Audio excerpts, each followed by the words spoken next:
What's down, fam? It's your boy Slim South 504. Make sure y'all subscribe to Hooded Jube. You heard me? Let's go.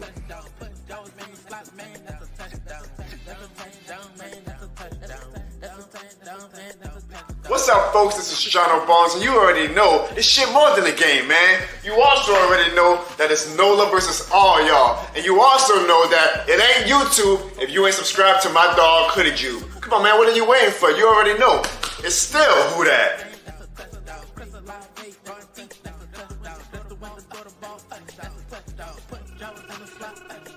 What up, family? This your boy DeRight, repping that Who Dat Nation all the way here in Florida. If it's you too, you gotta subscribe to my boy Hooded Jube.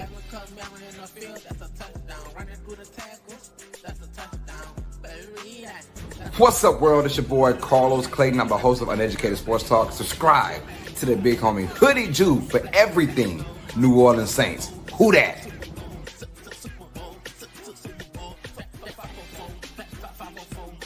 Hey, this your boy, Dog 17, the host of the Keeping It Real Who Dat Sports Podcast. Just want to remind y'all, go ahead and subscribe to my homie Hooded Jube's channel. And like always, love.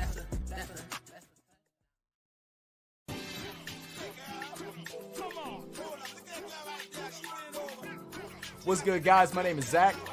And I'm Nonfiction, and we are Real Fan Sports.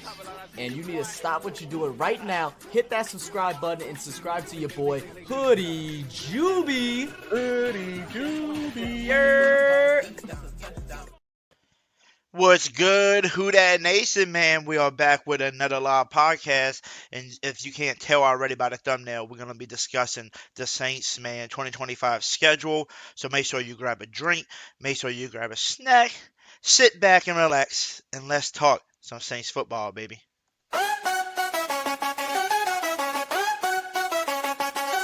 Yeah, we in the zone, watch the Saints rise, Kellen Moore's game plan, yes, no surprise, Rashid Shaheed flying, catching that light, Chris Lawrence magic making defenses right, Hooded Jube on the screen, we hype it up, Saints Nation stand tall, never gonna give up, Saints on a mission, watch them take flight, in the dome under lights, it's a beautiful night, championship dreams, we're ready to score.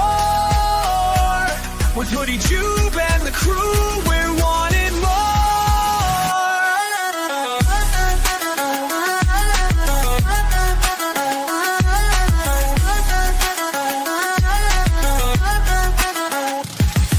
Demario Davis bringing a tackle heat. Cam Jordan rushing, can't escape defeat. Tyrann Mathieu lurking, he's a defensive ghost. New era in New Orleans, yeah, we want it the most. Touchdowns on the board, the crowd goes wild. Feel the energy surge like a hyped up child. Saints on a mission, watch them take flight. In the dome under lights, it's a beautiful night. Championship dreams, we're ready to score. With Hooded Jube and the crew, we're wanting more.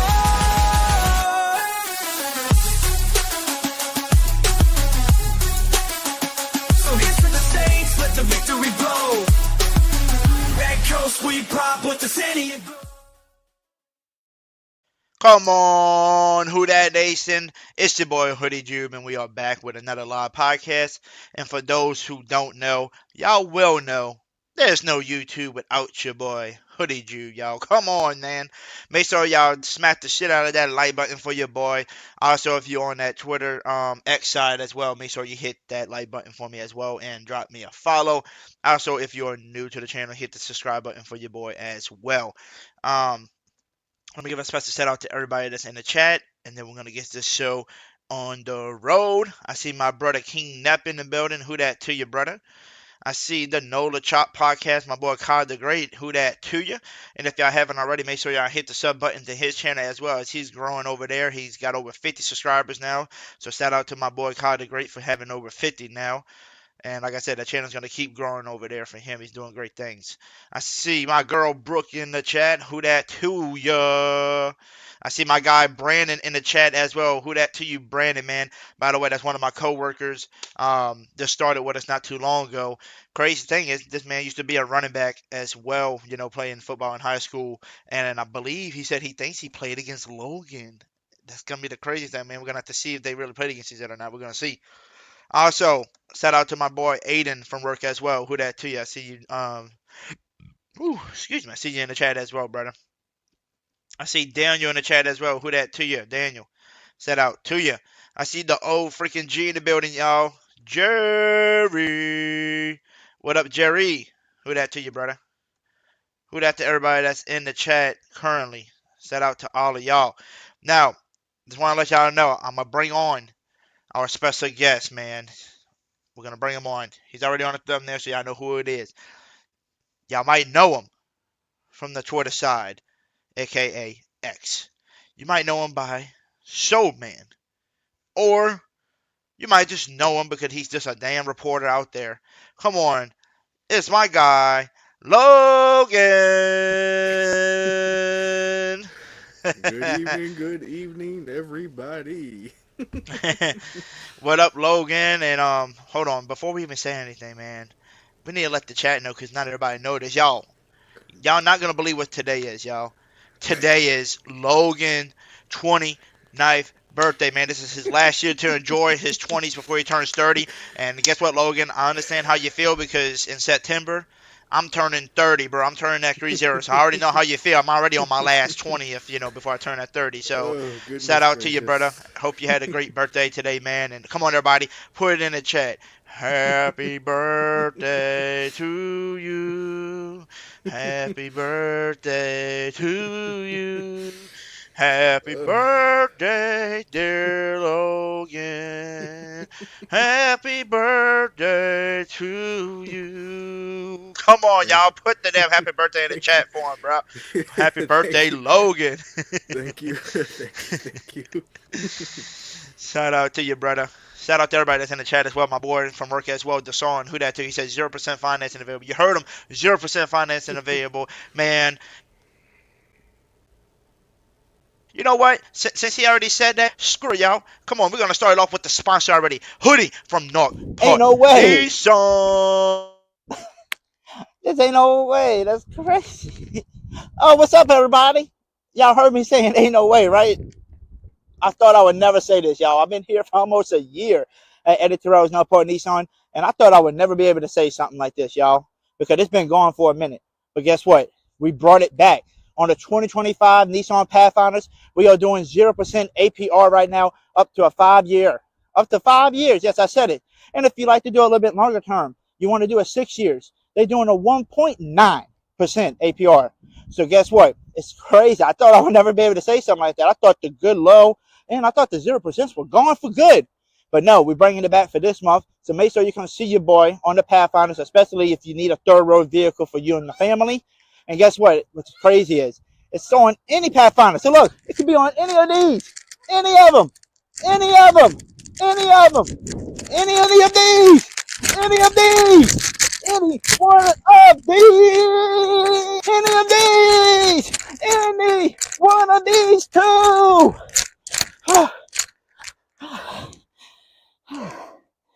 Woo! That was a workout. So you've seen all the Pathfinders we had.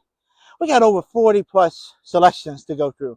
So make sure you come see your boy at Eddie Terrell's North Park Nissan in Covington to come take advantage of this 0% APR today. Woo! You heard him, man. Go see your boy Hoodie, man. This man's running out of breath to make these videos for y'all. Make sure y'all go take advantage of that 0% APR on all Pathfinders, man, before it ends this month. But shout out to you, man. Happy birthday to you. I see Nashville Saints in the chat as well, telling you happy birthday. Aiden said happy birthday right in the damn chat, telling you happy birthday. By the way, we just got to solve the situation. He said your name sounds familiar. He played at, I believe, Fountain Blue for running back, and he believes you played for like Slidell or something. What year did you play? Like, what years did So, you play at Slidell? so I did play at Slidell High. He is correct. I played from 2011 to. So I went to Slidell High from 2011 to 2015. I graduated 10 years ago today, actually. Okay, so, okay. so if What he about you, played at Brandon? so if he played at Fountain Blue, I'm not even gonna apologize for what we did to y'all. I'm not. And honestly, you could just shout out to Coach Favre. He actually used to coach there before he was at Slidell High, and he made it a chore to. He's class of 17. Class of Yeah, 17. he was 2 grades behind me. So when I was a senior, he was probably a sophomore. So He could have played against you. yeah, I didn't. Unfortunately, I didn't get a lot of playtime in high school. Most of my playtime came in semi-pro. So, but it's possible. It's possible I went up against him in garbage time. So I feel you, brother. My boy Kyler Gray said, look at Hoodie with that hella speed. Kellen Moore needs to put you at running back ASAP. I've been telling him, bro. See, look, just like you telling Kellen Moore he needs to put me at running back, man. Hey, all my people are saying the same thing, man. They're saying Northport Nissan needs to put me in their damn commercials from now on. I've been trying to tell them, man, put me on commercials as well. But, they haven't did it yet. But we'll see. My boy Deson at work says, speaking of 0%, the Saints has 0 primetime games this year. Yes, you're right, Deson. 0 prime times. But guess what? That's okay. I don't like being, playing late at night on a prime time, especially with a team that we got right now. I don't even think we're ready for no prime time games this year. New team, new quarterback. So I'm glad we don't have no prime time games, the way we had to be, watched by the whole world, all at once. But let's get into it, man. Let's talk about this schedule. That's what we came on here for. So with the schedule out, I'm going to pull it up right here, man. So it says week 1, we're going to be, basically week 1 and week 2, we are going to be at home to open up the season. Week 1 against the Arizona Cardinals, man. Let me ask you, Logan, what you thinking about this one? I think this is a 50-50 because the Cardinals are still a good team. They got quarterbacks that's already proven himself in Kyler Murray, and he already has his head coach there, for like a year or two with him already as well. So, Kellen Moore's going to have a new quarterback. It's going to be a rookie quarterback. So, what you thinking, man? So looking at it, it looks like it's going to be a tough schedule. But the crazy thing is, when the NFL came out with strength of schedule, we apparently have the second easiest schedule. But I don't buy into that ever because every year the teams are different. I know it's based on previous seasons, but each year is different. Everyone is 0-0. No one's 10-7 or 5-12 anymore. Everyone's 0-0. But first 3 weeks, you literally play all NFC West opponents except for the Rams. Well, you play the whole NFC West, it looks like. And it's crazy.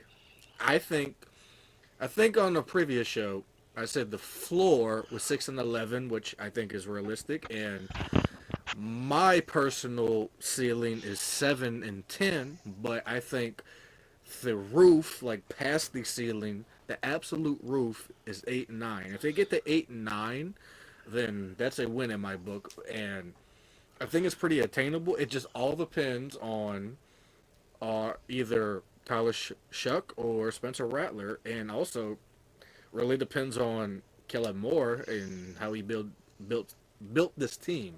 So it's not going to be a cakewalk at all because no one ever is. Weeks 2 and 4 are going to be some crazy games. The Buffalo Bills have the reigning MVP, and then you got week 2. The 49ers are always great, and you got Christian McCaffrey. Even when he was playing for the Panthers, he was always a tough matchup. Even though Christian McCaffrey's getting up there in age now, he is still Christian McCaffrey. So I firmly believe this is going to be a tough schedule.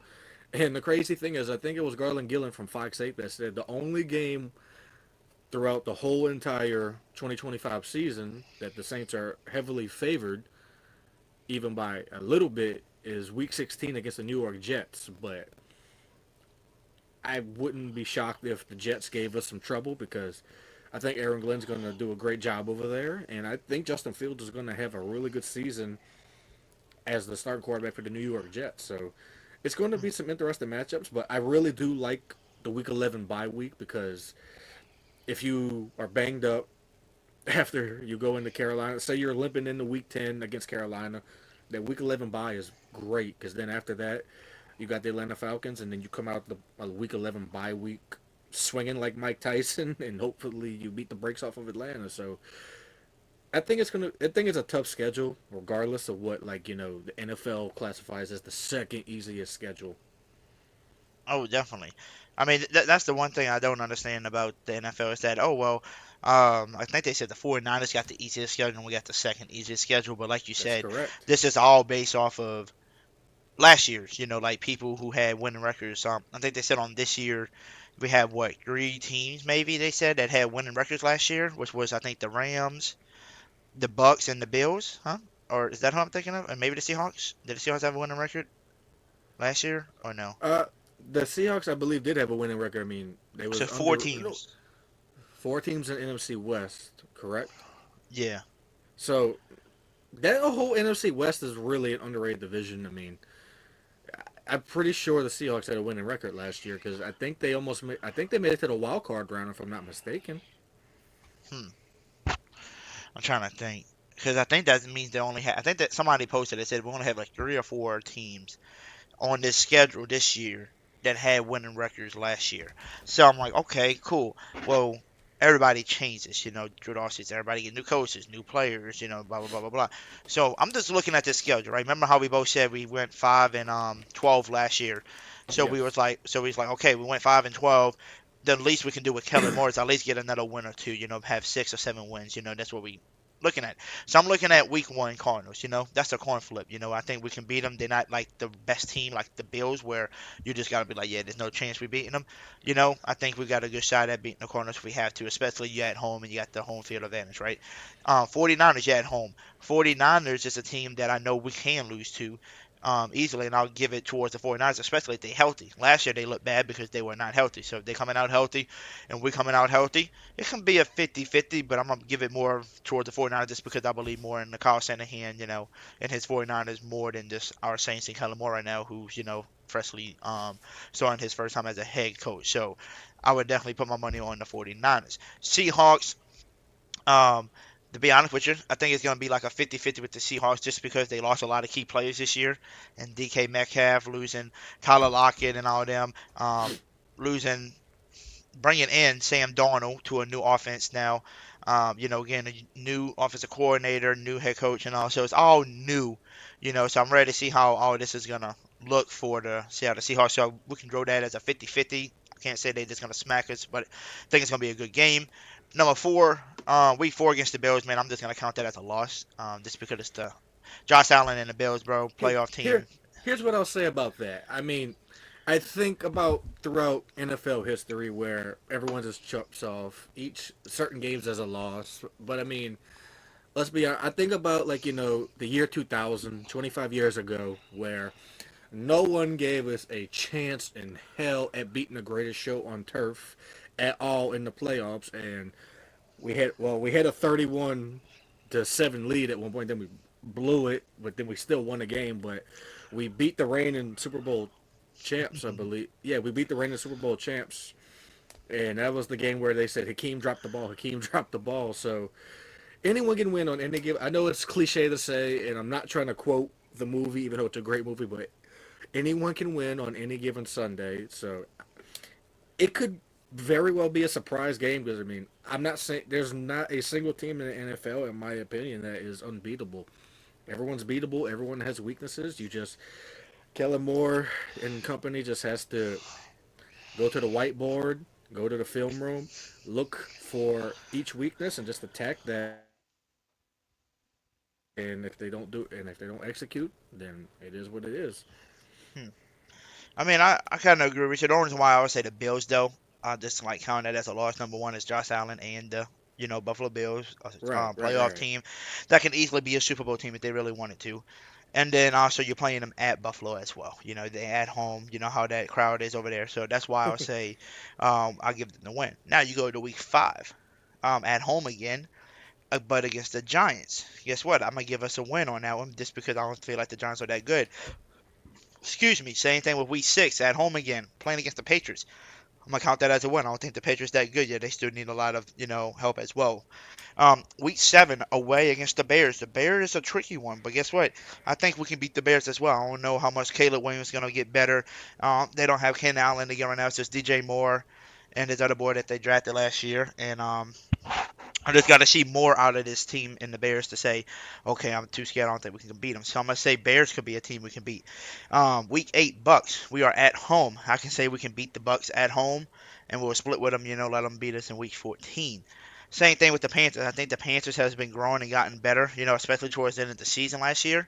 And they only going to get better and improve. And they definitely gotten some better players this draft and in the free agency. So what I'm going to say we split with the Panthers this year. Compared to what we did last year. So I'm going to say we're going to split with them at least. Falcons, we always find a way to split with them, so I'm going to say split with them as well.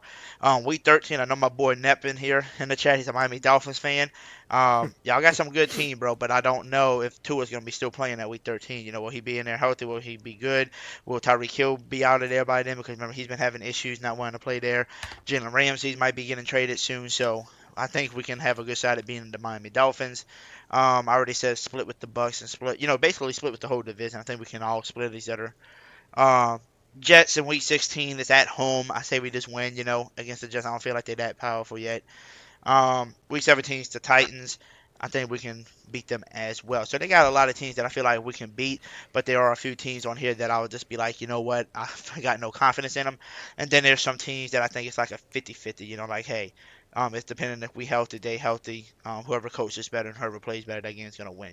Just because it seemed like the Cardinals was getting better last year, right? It seemed like the Panthers were getting better at the end of the season. So they got teams that was improving and getting better. And then they got teams on here that you, like, look at the 49ers, like, damn, why the heck they look like the same record like us. I think we went 5-12. They went 6-11 or something. And it was their injuries, just like us. Injuries and all of that. So we'll see if anybody's going to be healthy by the half of the season. My boy Brandon in the chat said half the team's going to be on IR before the bye week. Don't worry. Hopefully not. The only good thing, Logan, right? We did hire a new health, coach or whatever they saying. Supposedly he's like one of the best one. I think they said it's one like the best one in the leagues too. So that's hopefully we can keep people healthy. Yeah, we hired him away from the Eagles, but most people know him as, if you ever seen footage on this, it's the craziest thing that Sean McVay did this. Sean McVay a few years ago had what they call a get-back coach, where he wouldn't run on the field in front of the ref or get in the ref's way. That guy right there is our new director of sports science, and I think that's a tremendous hire because for whatever reason, Matt Ray, we hired him away from Alabama. It did not work out. It feels like we got absolutely worse when it came to our training and health regimens and things of that nature. So I'm hoping bringing in Ted Rath, my God, that's a tongue twister, Ted Rath, in to be the director of sports science really brings that magic from, like, the Rams and the Eagles that he worked with. So I'm hoping with this new regime that we just stay healthy, because if this team is healthy, and by God, I really do mean if, I really do think that we could be one of those surprise teams, because 25 years ago, just like this year, we don't have any primetime games, Monday night games, Thursday night games, which people are upset about, but I am not to sound like a grandpa, I'm not, by the way, but I really do not like primetime games. Now, when I was playing football, I like primetime games because that's the only time I ever played. But, as a fan or someone that has to cover it, I really don't know. I mean, I really do not care for the late games. So I think this could be one of those years where everyone thinks that the Saints are going to be awful. Like, everyone's like, oh, they're going to win 2 games or they're going to win 4 games, which I don't think is really realistic at all. But just as much as I'm saying they're not going to win 10, 11, 13 games. So, but I think this year is going to be either a surprise year or just a shot to the gut year where no one saw us being completely hard. I mean, to be honest with you, I think some of the players that we picked up, especially like in the draft this year, is gonna be kind of like Devin Neal, for example, a 6th-round pick that should have been a 3rd-round pick. Yes. Getting a steal like him, I feel like he can be impactful this year. He could come in just like Kamara did. You had Mark Ingram, Kamara. Nobody knew his name as much. Like they knew him from college, but they just didn't know what he was going to do. And here we go, we released, and here we are, Kamara years later. The best running back. In Saints history. Yep. So we have him. So maybe Devin Neal comes in, makes an impact. Same thing like we said with the draft. What happened last year with the defense, right? We could not tackle. Maybe Seiko comes in, be a certified tackler. Stutzman becomes a certified starter and tackler, right?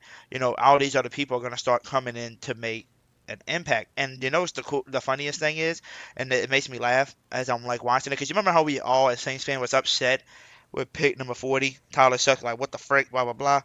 But as it's been weeks later after the draft, you're hearing him, talk. You're watching his videos of him working out. You're watching who he's what he's eating. When he first got here, you're watching every single thing, and he's doing everything in his power to earn the city and love the city. Just like we always say, if you love the city, we'll love you back. Mm-hmm. And it's funny how many people on them sports shows are basically like downing them and basically saying, worst quarterback, especially getting picked up too high and this and that. But we all hearing all the good stuff from Kellen Moore, and just think of him, of how good he is as an offensive minded, and that he just won a Super Bowl with that offense this year, and he knows what he's doing to call plays and all that. So like I said, I believe Kellen Moore is going to be your next Sean Payton kind of guy, the offensive-minded head coach that can know how to win with any quarterback, and that's who I think he's going to turn into. And a lot of people are down this because of why Tyler sucks. Now, what I think was going to happen this year, a lot of people is going to sleep on us, but a lot of people's not going to believe in us, like you said, because, quarterback situation, new team, a lot of people don't think we have enough players, playmakers, I guess you could say. But in reality, if Tyler sucks, or Spencer Rattler, whoever, wins that starting job, has a great head coach in Kellen Moore, a great offensive-minded guy, one of those two quarterbacks just got to execute and just play good, and I think we're going to be fine with some of these teams, because that's our main worry is our quarterback. I mean, to be honest with you, if you could win last year 5 games with a city-ass quarterback that can't scramble, that got injured, and had no players around him, towards the season, because you lost a lot of all your receivers, you lost a lot of your offensive linemen, and then you got rid of Dennis Allen as well. If you can win at least 5 games last year, why are you doubting a guy like Kellen Moore who just won a Super Bowl as an offensive coordinator with this team? Like, how are you going to just doubt him just like that and say, yeah, they're going to get 2 wins? I understand new head coaches, some of them might lose and tank on purpose just because you want to get a better pick in the next draft. But like we said, right, it sounds like all the news are pointing towards, Arch Manning coming out in 2027 now instead of 2026. So if that's the case, why would the Saints tank? Why would the Saints tank, right? Why would you? Why not just try for the best, see how you do, and then, draft the best player available in the draft the next year. And then if you feel like Tyler Sucks ain't nothing this year, and the following year, that's when you can kind of start taking and try to get Arch, in the draft the following year. So we'll see how all of this go, but I think we can do this, Logan. What we're gonna do, you and me can go over the schedule one by one, week by week, and we'll just do our first prediction, just right now with the players we got. Anybody, everybody being healthy on every team and playing. What are our prediction? Just our early prediction until we get to training camp, find out who actually made the team. We'll talk about, maybe free agency signings that we might get, what if it's Asante Samuel, us trading for Jalen Ramsey, whatever the case may be. We'll then redo our predictions. But for right now, man, week 1, we come start off the season at home against the Arizona Cardinals. What you thinking? Me, I'm going to say I think we can win this one. And I think it's Kellen Moore's first game as a head coach, and he's going to try to win the crowds, over, especially at home first game. And by the way, before we even say anything else, shout out to Kellen Moore, bro. I got so much respect for this dude just because how in the heck did you come in, start a new job, your first head coaching job, and you did that funny video with the comedian Rob and him, and you got the whole staff in, like you literally went along with it too, and that was so cool for him just to like participate. And shout out to my brother Ross Jackson. I did talk to him today. I called him. He answered my phone call, so shout out to him. I asked him, I said, how was that? And I said, how does it feel to be called Mr. Baldy? And I said also, how does it feel that you won't be able to ask any questions again. Because if you haven't seen the video, you got to see the video. You understand what I'm asking him. And he was, just going along with like, yeah, man, I think my career's over. I don't think I can ask any more questions again and all that. But he said, for real, he said it took him a few tries to get it all right. But he said it was definitely a great time. And he said he respects Kellen Moore a lot to even like to participate in something like that as a new head coach. You knew you're trying to get your team winning. He actually started off like that. So, man, shout out to Kellen Moore and a lot of respect to him. But, yeah, what you think about week 1? I say we're going to win this one. That's just me. So, I think this is a game where you can start out 1-0. It's not going to be excuse me. It's not going to be a cakewalk by any means because Kyler Murray is always a handful. The one thing historically, you can go back even as far as the 80s with whether it was Bum Phillips or Jim Mora as the head coach, the Saints always struggled with mobile quarterbacks, and Kyler Murray is one of the better mobile quarterbacks in the league when he's healthy, of course. But I think this one could be a win because outside of Marvin Harrison Jr., I don't really see a wide receiver that can give the Saints secondary that many fits. And looking at, like I said, their wide receiver room, they have Marvin Harrison Jr., they have Zay Jones, and not much Michael Wilson? else. They got Michael Wilson, but I mean, there's really not much to worry. They got Trey McBride at tight end. That could be Trey McBride. Yeah, they got Trey McBride at tight end. I mean, that could be a matchup nightmare for whatever linebackers got to cover him, whatever. But I think it's going to be an interesting matchup because even in the defensive backfield, they have a rookie starting at cornerback and Denzel Burke, and I believe that they just drafted because, Patrick Peterson is no longer there. He hasn't been there for many years, and they've been trying to basically find a replacement for him forever. But, I mean, you have Chris Olave, you have Rashid Shaheed going against rookie cornerbacks. I like our odds in that case. So I think this could be an interesting matchup, and I think this is one of those games where I think you probably see, maybe a 27-24 type of game. Yeah. Groupie kicks the game-winning field goal, hopefully makes it. So that could be one of those types of games. Okay. And just to be honest with you, I don't think Arizona Cardinals even have that good of a defense either. I don't trust them as a really great defense. So with a Kellen Moore offensive-minded coach, I think he can do something with a healthy offense, against this Arizona defense as well. By the way, Logan, if you don't mind covering this comment for me from my boy Kai the Great, he said, why we still got the same medical staff? We are in rebuild mode, and the medical staff need to be rebuilt as well. Didn't we change, like you said, the medical, not the medical coach, what you call it, the person, the nutrition? Yeah, it's something to that effect. Ted Ralph, he's now the director of sports science. We got rid of Matt Ray and his crew. But the thing you have to also remember, the Saints are still backed by Ochsner, so everything is going to be a collaborative effort with Ochsner, no matter who is on the head of the medical staff for the Saints. The Saints are with Ochsner. There's nothing you could do about that. That's literally a partnership probably for life until we are all...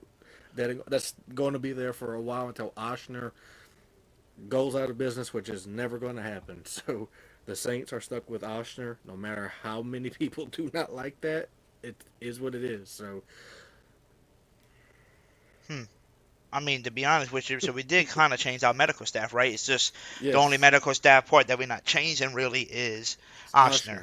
It's Ochsner, but other than that, you're bringing in one of the best nutritious kind of guys that can keep people healthy. So that's a plus. So hopefully everybody can stay healthy.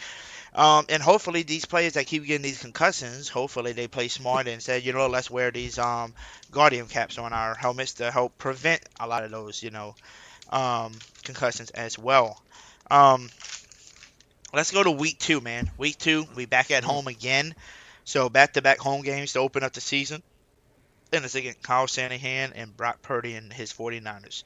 I'm just being honest with you. We're at home. We got advantage, right? We're coming off a week 1 win. We're feeling good about ourselves. We're going to be putting up a good fight, I think, in the first half. And then we just kind of blow it away in the second half. Why? Because the 49ers are the 49ers. Kyle Shanahan is Kyle Shanahan. You got two great offensive-minded coaches, in Kyle Shanahan and Kellen Moore going at it. But at the end of the day, I think I would trust a San Francisco 49ers defense to help win this game over our Saints defense that's freshly new under Stanley. So I'm gonna say give us a loss. So I'm gonna say we're gonna be 1-1 going into week 3. What you thinking about this week 2 against San Fran? So I don't disagree with anything that you're saying. I mean, Brock Purdy's he is not the greatest quarterback, but he's also not the worst. He is very underrated. When he's on, he's on. I mean, and as for the run game for San Francisco, you have not only Christian McCaffrey, but looking at you have Isaac Guerrero, who I absolutely loved coming out of college, by the way, from Louisville. You have Jordan James, the fantastic running back they just drafted from Oregon. You still got Kyle Juszczyk, the Swiss Army knife of a fullback out there. And I mean, you look at the receiving core; they have Brandon Ayuk. They still got Juwan Jennings. They got Ricky Pearsall. They lose Debo Samuel, but like I said, you still got Brandon Ayuk. You still got Juwan Jennings, and you still got Ricky Pearsall. And they also drafted Isaiah Neyor from Nebraska. So you still have him. And let's not forget one of the best tight ends in the league, if not top 3, George Kittle. So. Oh yeah, he's probably top 2. Now, the only weakness that I really kind of see on the 49ers is their secondary. Other than that, I mean, I would try to pick on their secondary as much as you can because it's kind of like, in the midst, they're trying to rebuild that secondary. Now, in the trenches, I mean, they got Fred Warner, one of the best middle linebackers in the league, if not the best middle linebacker in the league. And still Nick Bosa? Yeah, they still got Nick Bosa, of course. And then they drafted Mikael Williams, too, huh? Then they drafted the defensive end, Mikael Williams. Yeah, they did. So the one thing with the 49ers is the trenches. You got to beat them in the trenches, and I don't think I like our chance. I mean, unless, Kevin Banks. Unless Kelvin Banks and Talisi Fuaga turns into, Teron Armstead, Ryan Ramczyk really quick. I don't really know how that's going to work out. I believe in the guys, don't get me wrong, but, I mean, one weakness that I see is their secondary. So maybe work on that. So, but this is probably one of those games where you probably don't win. By the way, shout out to Craig Pestis over here that says Go Hoodie. Just wanted to give him a big shout out because that's my GM, man. So shout out to my boss for supporting the channel as well. We had a lot of people from work today tuning on in, supporting the channel. So shout out to all of y'all. Plus, trust me, we'll be selling cars, but when we got nothing else to do, to sell cars, and we just talking outside of work, we always talking about sports on here. So it's a cool thing, cool work environment, great people to work around with. So shout out to Mr. Craig popping on in and showing some love for us tonight. So let's go on, man. Week 3, and I know Miss Megan's in the chat, chatting away and saying, we're going to meet you week 3. And yes, we're going to Seattle to face the 12th man.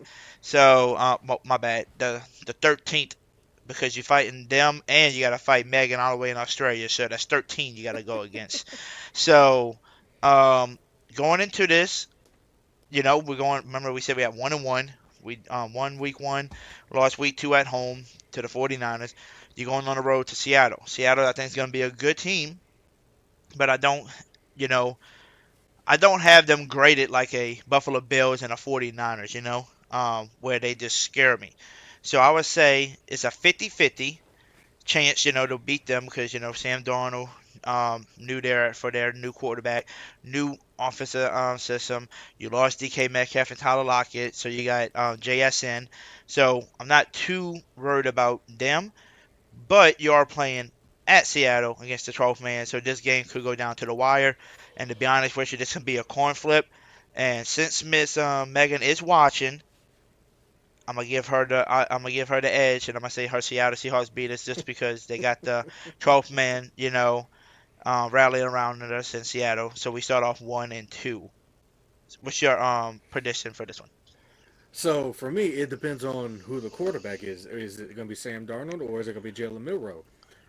That's going to be the question for me. If it's Sam Darnold, then I think it's going to be a very interesting matchup. If it's Jalen Milroe, I like our chances a lot.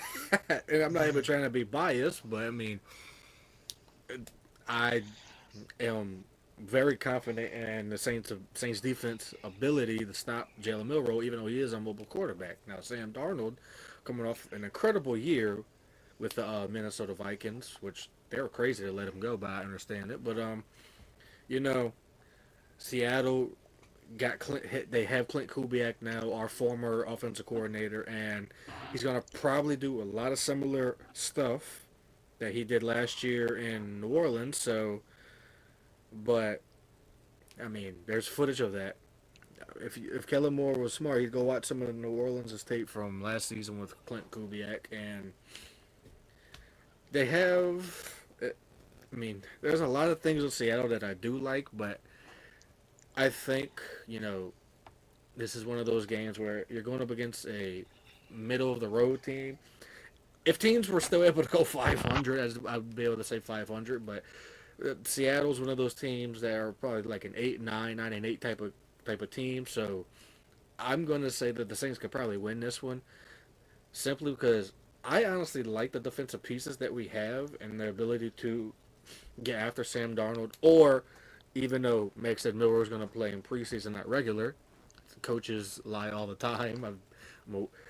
I can vouch for that. But so I think this is going to be one of those games where it could honestly be one of those 23-13 games, and you don't see it coming. But I think the Saints can win this one. I really do. Okay. So I got them at 1-2, and you got them at 2-1 right now, going into week 4.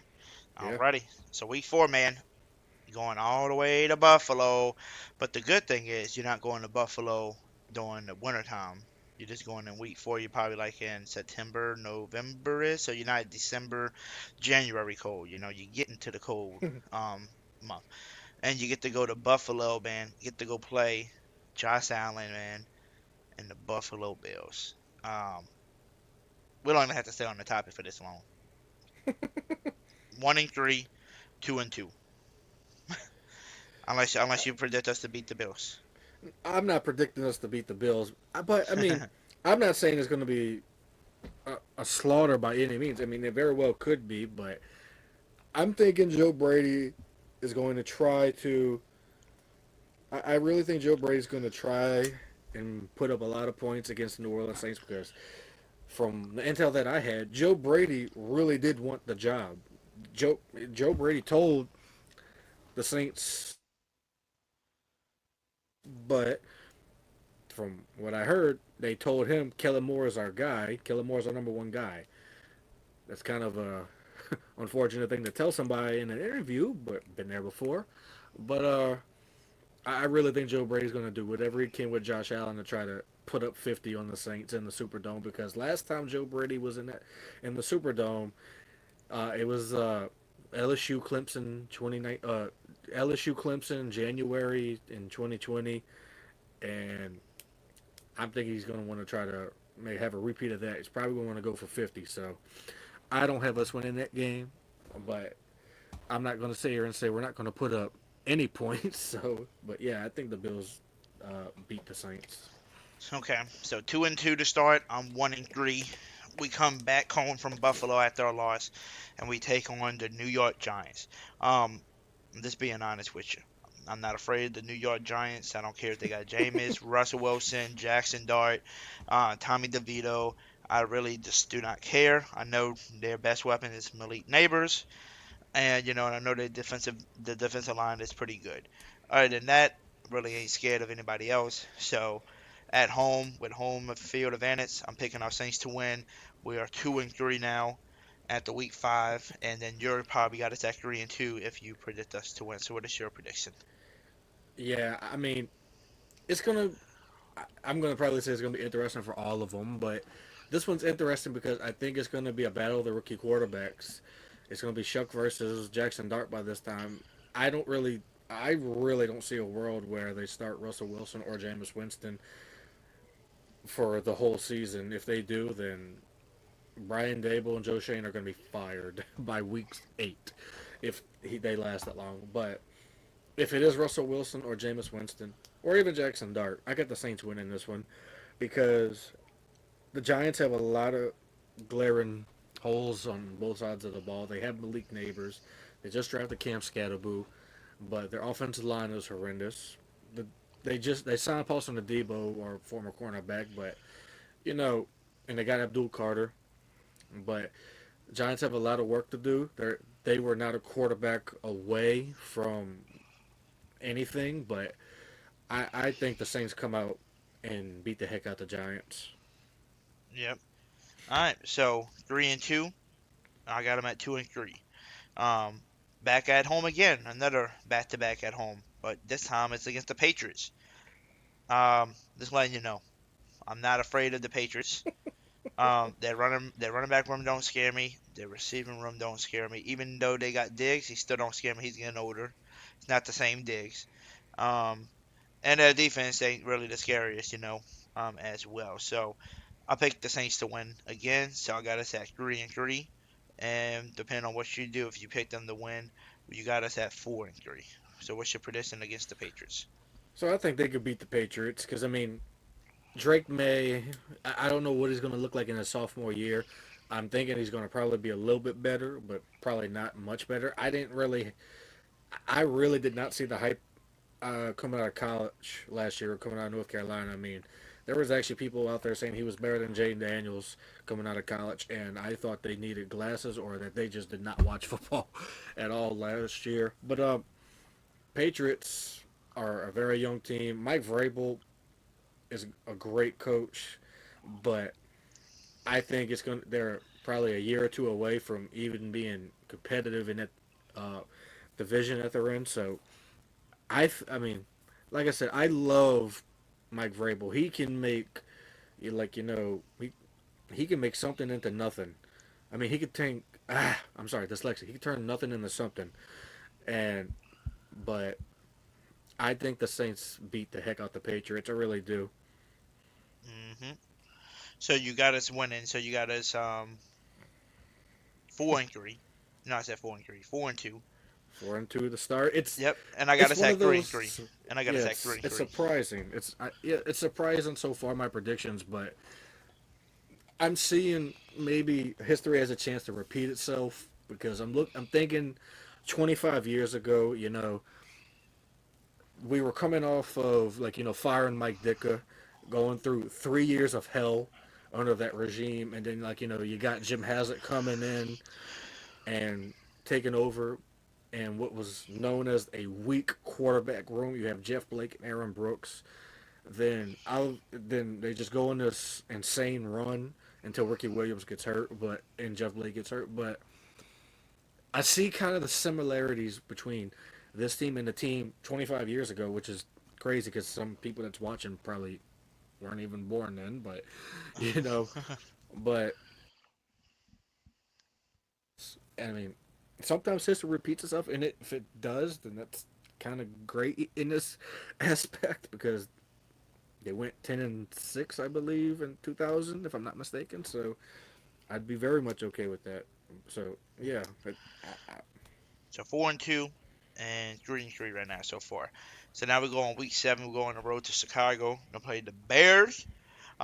This one's gonna be a fun one, and this one's gonna be a 50-50 toss for me just because of 2 reasons. You ready? They both got young quarterbacks. They both got a good receiving core. Mm-hmm. They both got pretty good defenses. And the fun thing is they both got really good offensive-minded new head coaches. One's got Ben Johnson, the other one's got Kellen Moore. So that's going to be a fun one, a fun matchup to watch. It's 50-50. So if I had to just, toss a coin, I don't know who will win. But would I say the Bears can just stomp the shit out of us and beat us? I don't think so. So guess what? I'm going to give us the win against Chicago. And I'm going to move us to 4-3. What you got us? This one is, like you said, a coin flip. It depends on what Caleb Williams are we getting, because last year Caleb Williams was very inconsistent.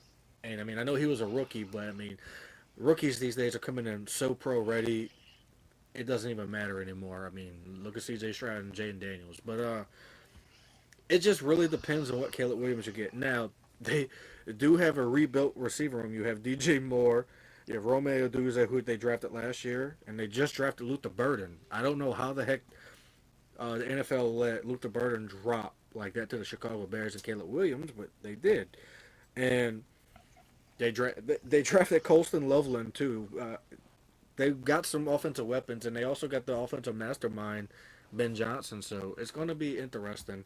It's going to be a chess match. I'll say that. But crazy thing for me, I think the Bears squeak this one out.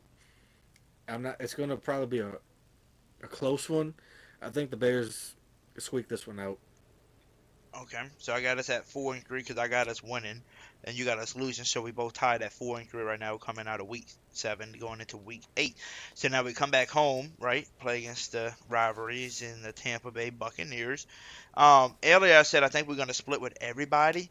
The only thing I will say though, if the only team that I see in our division that can sweep us will be the Bucks, and that's the only team I can see sweeping us, just because of not only is the Bucks good, especially with a Baker Mayfield, but you also got to think about who they just added on offense, from Ohio State. You got Chris Godwin, you got the receiver from Ohio State that they just added, who's a really good receiver, and you got Mike Evans still, So you just added more, horsepower to that offense, right?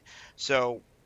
And their defense is always going to be, good as well. So I'm going to say this could be the first, the only team I think in our division that's going to sweep us. So I'm going to give us a loss right here, and we'll be 4 and, what I had is at 4-3, I think we said. So I have us at 4-4 going into week 9. What you got us with this one, with the Bucks at home?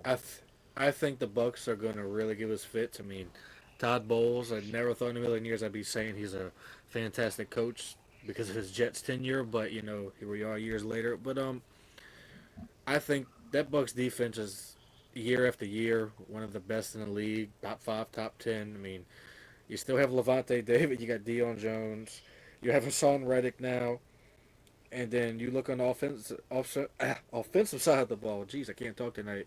And Baker Mayfield, resurrecting his career in Tampa Bay, unbelievable. And you still have Bucky Irvin, Rashad White. You draft Emeka Ibuka from Ohio State. Crazy. You get Mike Evans. You have Chris Godwin. And then you also draft Tez Johnson, another speedster from Oregon. And then you also have a speedster at tight end, Devin Culp. He didn't play that much last year, but the man runs like a 4.3 or 4.4 40 as a tight end, and it's insane. And they still got Cade Otton at tight end as well. Their offensive line is pretty darn good as well. They drafted Jake Majors, who I loved at Texas. You have Cody Mock at right guard. I mean, just everything in the trenches is fantastic. You got Kalijah Cansey. You got Vita Vea. They got the big man from Florida, Desmond Watson, who's like 464 pounds at 6'4". So I think the Bucks are probably going to sweep us this year. I hate to say it, but yeah, I got the Saints losing both of Bucks matchups, honestly. Okay, so I got us at what, 4-4, and you got us at 4-4 as well. Alrighty, so we tied at 4-4 right now. Week 9 though, you're on the road to LA. Sean McVay, Matthew Stafford, and them. Us and our luck against the Rams. You saw what Mr. Rob said in his thing about the no call against the Rams. He said, "Man, I wasn't even here yet to watch that." That's what he was basically saying for Kellen Moore. I wasn't even here yet, coaching here. So how would I be able to see it? He said, "But I seen on the thing he knocked them out before 10 yards." So yes, it was clearly a pass interference. But we're gonna be playing the Rams, and our luck is never good.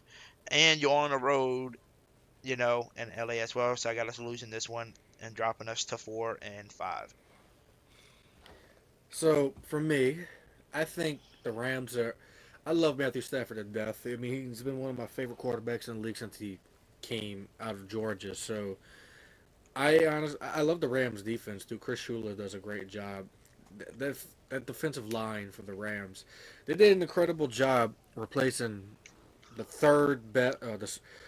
second or third best defensive player of all time, Aaron Donald. So I honestly think, and call me crazy here, I honestly think this is going to be one of those games where the Saints could surprise everybody and win. Now, is Tyler Shuck having one of those, C.J. Stroud rookie years, Jayden Daniels rookie years? Hopefully so. I'm thinking, I think the Saints win this one. Crazily enough, I think the Saints beat the Rams.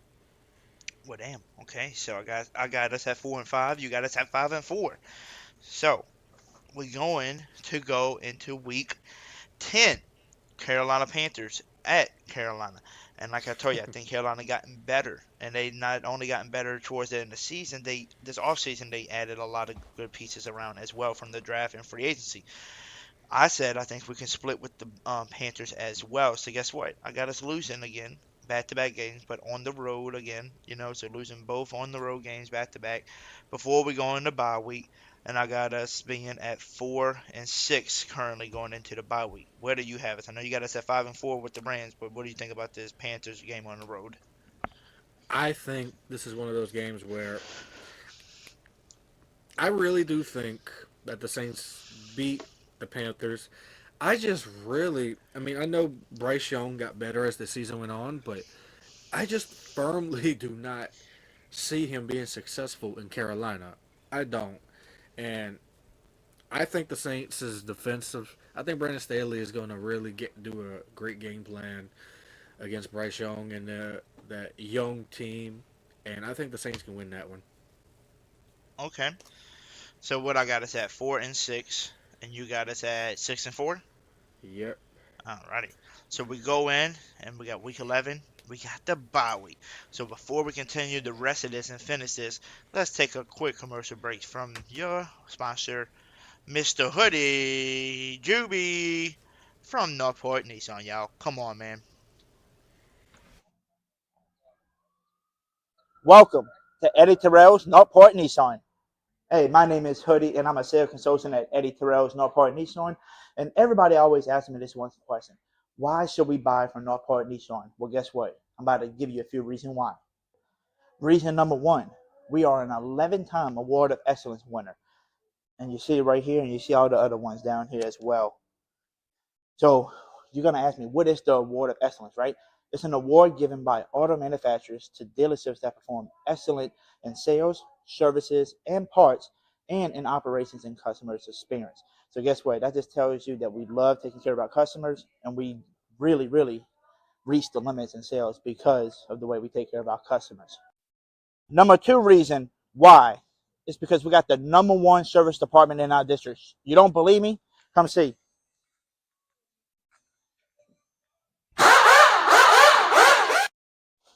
Oh, and reason number three. This is a family-owned business by Mr. Eddie Terrell. And guess what? We've been almost in business for 3 decades. And guess what? Many dealerships can't even say that. So guess what that means? We loyal to our customers, whether you bought in the past, whether you're buying now, or whether you're buying in the future. We're always going to be here to serve y'all. So make sure y'all come out here to Eddie Terrell's Northport Nissan, 955 North Highway 190 in Covington, Louisiana, man. Come on, man. You heard him. You better go see your boy Hoodie at Eddie Terrell's Northport Nissan, man. And by the way, you heard him say 11 times Award of Excellent winners. Did you hear him say that? 11 times? But not only is it 11 times, we just got a message today in our group chat that we just won it again this year. So now we are a 12-time Award of Excellence winner. So shout out to Eddie Terrell's Northport Nissan on keep doing the stuff over there, taking care of their customers, succeeding in sales, and all of that as well. So now we are a 12-time Award of Excellence winner as well. So I'm going to have to redo that video and tell them we are a 12-time winner now, not just 11-time. So shout out to Northport Nissan, man. All right, so coming off a bye week, right? Going into week 12. I got us at 4-6. You got us at 6-4. So we're coming off the bye week and we're coming back home in the dome against the Atlanta Falcons. I hate the Falcons. I always say we're going to at least split with them, at least just because it's the Falcons. We always find a way to split against the Falcons somehow. I feel like Michael Penix going to have a good second year. Bijan Robinson's really good. Drake London's performing up to be a really good number one receiver for them. Darnell Mooney last year showed a lot of great things for them as well.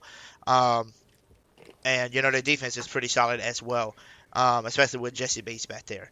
So, but it's at home. It's in New Orleans.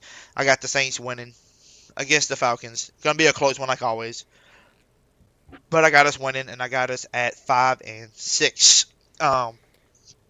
You got us at 6-4 right now, coming in off a bye week, coming back at home. So what you got us doing at home against Atlanta? So coming out the bye week, this is going to be a tough stretch of schedule in my opinion. Only 2 games, in my opinion, that I'm looking at that look like they could be not really easy wins, but could be very favorable is the Jets and the Titans. But coming off of that bye, Atlanta, I really do like Michael Penix. I really do. I mean, I hate the Atlanta Falcons, but I gotta give them credit.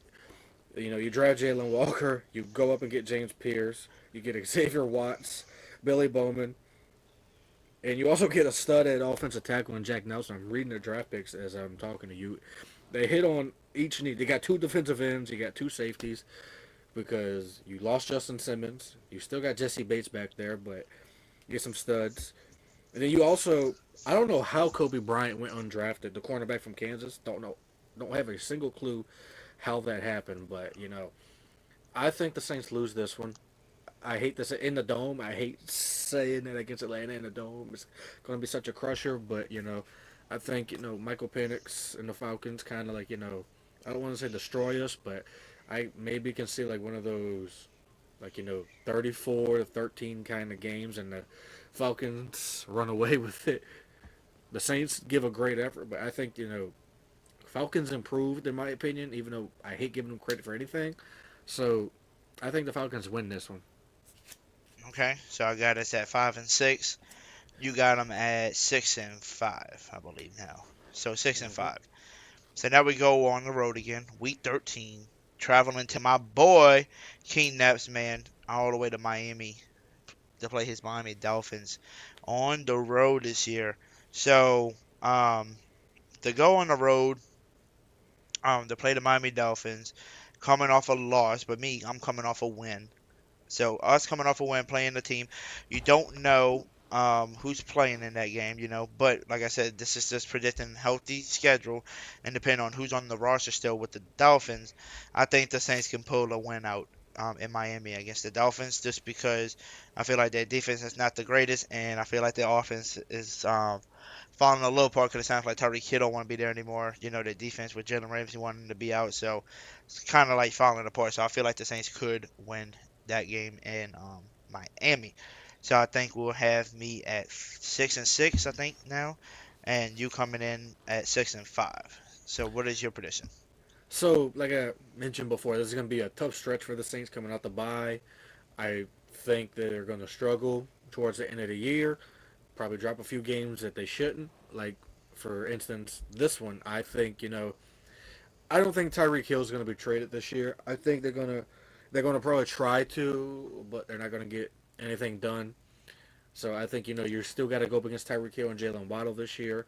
Tua, if he's not the quarterback in Week 13, and you got to go up against Quinn Ewers, then maybe the Saints have a more favorable chance. I mean, I still don't fully believe in Tua at all. I didn't really even think he was all that great at Alabama. I know that sounds biased, but hey, it is what it is. So I think this is another game that the Saints should win, but they don't. I think the Saints drop this one in Miami. It's a tough 2-game stretch, but 2-game losing streak. But I think the Saints fall to Miami in this one. Okay. So what I got is I said 6-6, and then you dropped the loss back to back. So we had 6-6 again. So we tied up again. So we got us both at 6-6 going into week 14. And guess where we at? On the road again, playing against who? Tampa Bay again. And remember what I said? I think this is the one team in our division that will sweep the Saints this season. Just because of how good their roster is and how good they've been constantly with Baker Mayfield and adding, more horsepower to that offense as well. So I'm gonna say we get another loss. We're moving on to being 6-7. And what are you thinking? As you coming into this week at 6-6. I hate to say that we get swept, but I'm gonna go along and agree with you. Everything that you said, I completely agree with. The Tampa Bay is probably going to win the NFC South again, unfortunately, and I think that Tampa Bay defense is just going to be too stout for our rookie quarterback to handle. Now, he could wind up being really great this year and surprise everybody. But going just off of paper right now, I think Tampa beats us and sweeps us this year. The only way I can say we got a chance to beat most of these teams that we talking about, losing to the Falcons at home, losing getting swept by the Bucks, and you know basically losing to Bills and Seahawks and 49ers. The only way we have a chance against to beat some of these teams that I think that we don't have a chance against is Tyler Suggs comes out to be the next Josh Allen or something like that. Like people are saying that he could possibly be. If he comes out on all cylinders and playing like that, then okay, well, cool. We got to side that against anybody, right? But right now we both got us losing in week 14, so now we both dropped to 6-7, and we're about to head on the road to play the Carolina Panthers at home, and we're about to have back-to-back home games, So first we're going to take on the Carolina Panthers, but before I give y'all my prediction, I want to shout out to Mr. Craig again, my GM. He says, shout out to Jay, our co-worker. He's a Falcons fan. Yes, he is. He's from Georgia. He's a Falcon fan. He loves to hate on our Saints, so boo, Jay. Who that Saints? So yeah, that's one of my sales managers. Jay's one of our sales managers. Came over from Georgia, but he's a Falcons fan. I told him, I said, we got to figure something out. But I said, we play y'all this year at one of the games. We play each other every year at home. I said, we got to go to one game together. I said that, we might leave in that building with some black guys. You and me might be fighting, trying to talk shit to each other at the game. But at the end of the day, I told him, I said, I think it'll be fun just to go to a Saints and Falcons game together, here because it's local. And it's nearest, So he said he might be down for that. So that'll be cool to go, to a Falcons fans game with a Falcons fan. That'll be pretty funny, to do. But here we go. We're at 6-7, going into week 15 to play at home against the Carolina Panthers. Remember, I had us losing in week 10. And I said I think we're gonna split with the Panthers because I think they gotten better this year. So, but since we are at home, I got us winning. So that's gonna be a split. So I got us back up to 7-7 currently.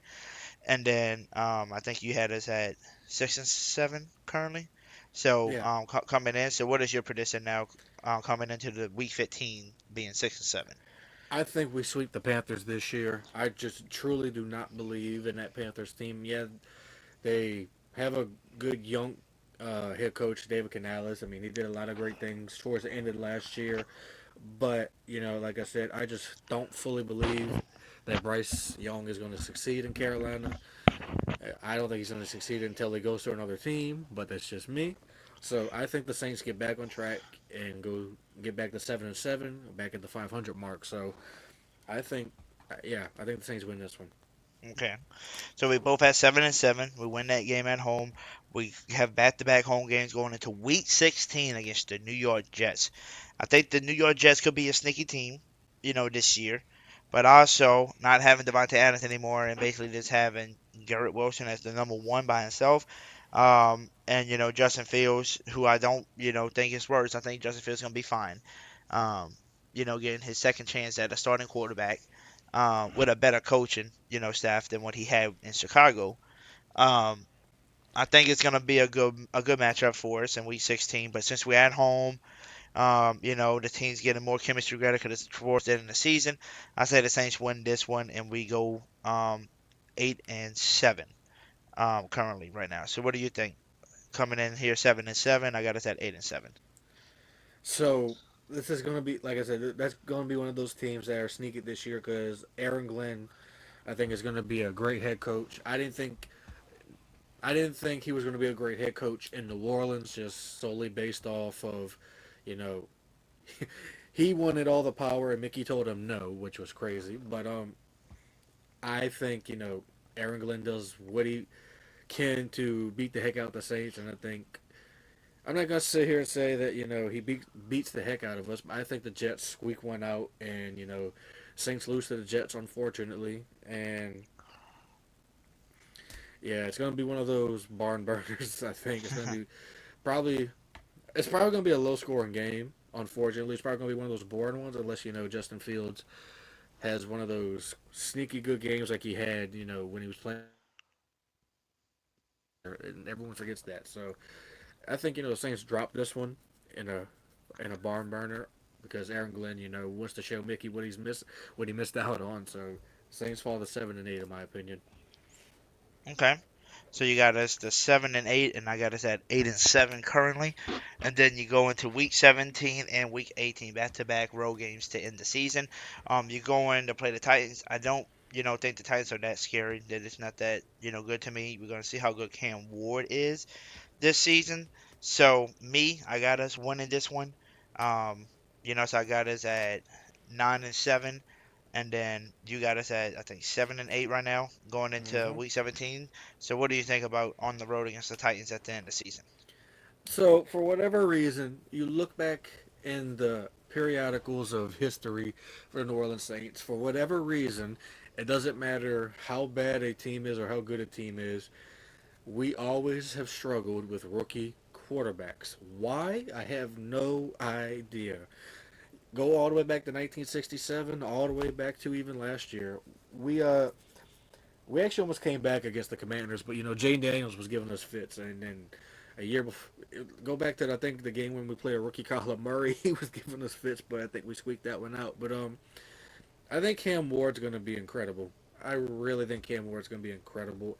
He might not be Patrick Mahomes, but he's going to be just Cam Ward. I absolutely love Cam Ward, and I think he's going to pick apart our defense because I think he's going to be a top 10 quarterback within the league in at least 5 to 6 years. So I think the Saints lose to the Titans. Okay, so you got us losing. So you got us at 7-9. I got us at 9-7 currently. And then we go into another road game, last game of the season against the Falcons, which I told you I think we're going to split. So I give them this win right here. And I think we finished the season 9-8. But if I had to reverse it, I'd just say maybe 8-9 as well. 8-9 or 9-8. That would be kind of like my ballpark right now, just looking at the schedule. So I say we finished 9-8 currently, but I can always flip it and do like an 8-9, maybe 7-10, something like that. But right now, you got us at 9-8, and you got us at 7-8. No, 7-9 currently. Yes, 7-9. So in the beginning, I said the absolute ceiling for this team was 7-10, but here we are, and I might be changing my answer because I think this is going to be one of those games where they can actually attain the roof and get more than 7 wins. I think the Saints split with the Falcons this year, and I think they beat us in our house and we beat them in their house. I think we finished the season off on a positive note and go 8-9. Tyler Shuck has a positive TD-INT ratio, and I think, the Saints finished the season 8-9. So 8-9, I had us at 9-8/8-9. So not, bad predictions, currently. But like we always say, we all don't know. I mean, like I said, at the end of the day, there's only a few teams on here that I'll just look at and be like, yeah, I don't think we have a shot. That's going to probably be the 49ers, the Buffalo Bills, the Bucks, and then like I said, for some reason the Saints always like to lose to the Rams. And will be the Rams as well. Those are the main teams that I look at and be like, oh no. Everybody else is kind of like a coin flip, We just really don't know until you play them. Because everybody gotten better, over the years. So we just got to see. So I finished with 9-8. You finished with an 8-9. So we're basically kind of similar, on our thoughts currently. So not bad. And remember, this is what we said, our prediction, if everybody was healthy on each team. So that's just a full healthy season with everybody. Not bad, right? You could remember earlier this year, we said the floor was a 6-11, and we said the ceiling could be like 9-8, we said, or 8-9. So, I mean, we kind of both in the ballpark, what we was predicting anyway. But at the end of the day, like we both agreed on, I think the Bucks win the division again this year as well. Also, I'm going to put the link in the chat real quick because it looks like my boy, the postgame, wanted to hop on real quick. So I'm going to let him come on real quick and tell us some of his thoughts because he got his own channel as well. So I want to hear his thoughts on this regular season. And then we'll get out of here shortly. So let me put it in there for you, postgame. Hot boy Nola. What up, young Nola? He said we're going 12-5, bro. Yeah, I wish. We ain't doing 12-5 this year, though. Like I said, unless Tyler Shuck comes out and says, I'm Josh Allen, baby. Then you might have a 12-5, chance. But I ain't get And my hopes up like I did the last few years, where I got my hopes up. Where we're gonna be double-digit win. We win back to the division. Yeah. like, and I know I see Jerry said he said it looks like no one wants to see the Saints ever win. I really want them to win each and every game, but I mean, realistically, you kind of you're going into this season blind. You have a whole new regime. You have a whole new team, basically, except for a lot of the veterans that are overlapping and coming back from the old regime. You have everything's basically brand new. It's like the year 2000 and the year 2006 again. You're going in blind. You really are. And I'm just going off of what I see on paper, the rookie class, Kellen Moore, like rookie head coach, all of that. Now, could they catch lightning in the bottle and get 10 wins like they did in 2000 and 2006 with rookie head coaches? Very possible. We've seen it done before. But I just have no idea what to expect from rookie Tyler Shook at quarterback, or even a year 2 Spencer Rattler starting this year. We don't know because, like I said, we're going in blind. I want them to have a winning season. Like I said, I want them to beat the heck out of everybody. But again, to repeat myself for a millionth time, you're just going in blind, and you really don't know what you have until the bullets are flying live. Like, training camp isn't even going to tell me much, because I've been burned before when I went to training camp. Super excited. It was my first year covering training camp, and the second year of training camp, I kind of got it wrong. The first year, I covered it. I mean, Jameis Winston was the starting quarterback. I came home. My dad asked me, "Hey, how's the team look?" And I literally told him, and I quote, "Oh, we're going to suck this year." Sure enough, we did. So I'm not going to be at training camp this year to tell anybody anything, but I would say training camp doesn't tell you the story. Heck, preseason doesn't even really tell you the story, because everything is so darn vanilla. No one's trying to show their hand at all until week 1. I mean, if we was going off a preseason last year, then it would.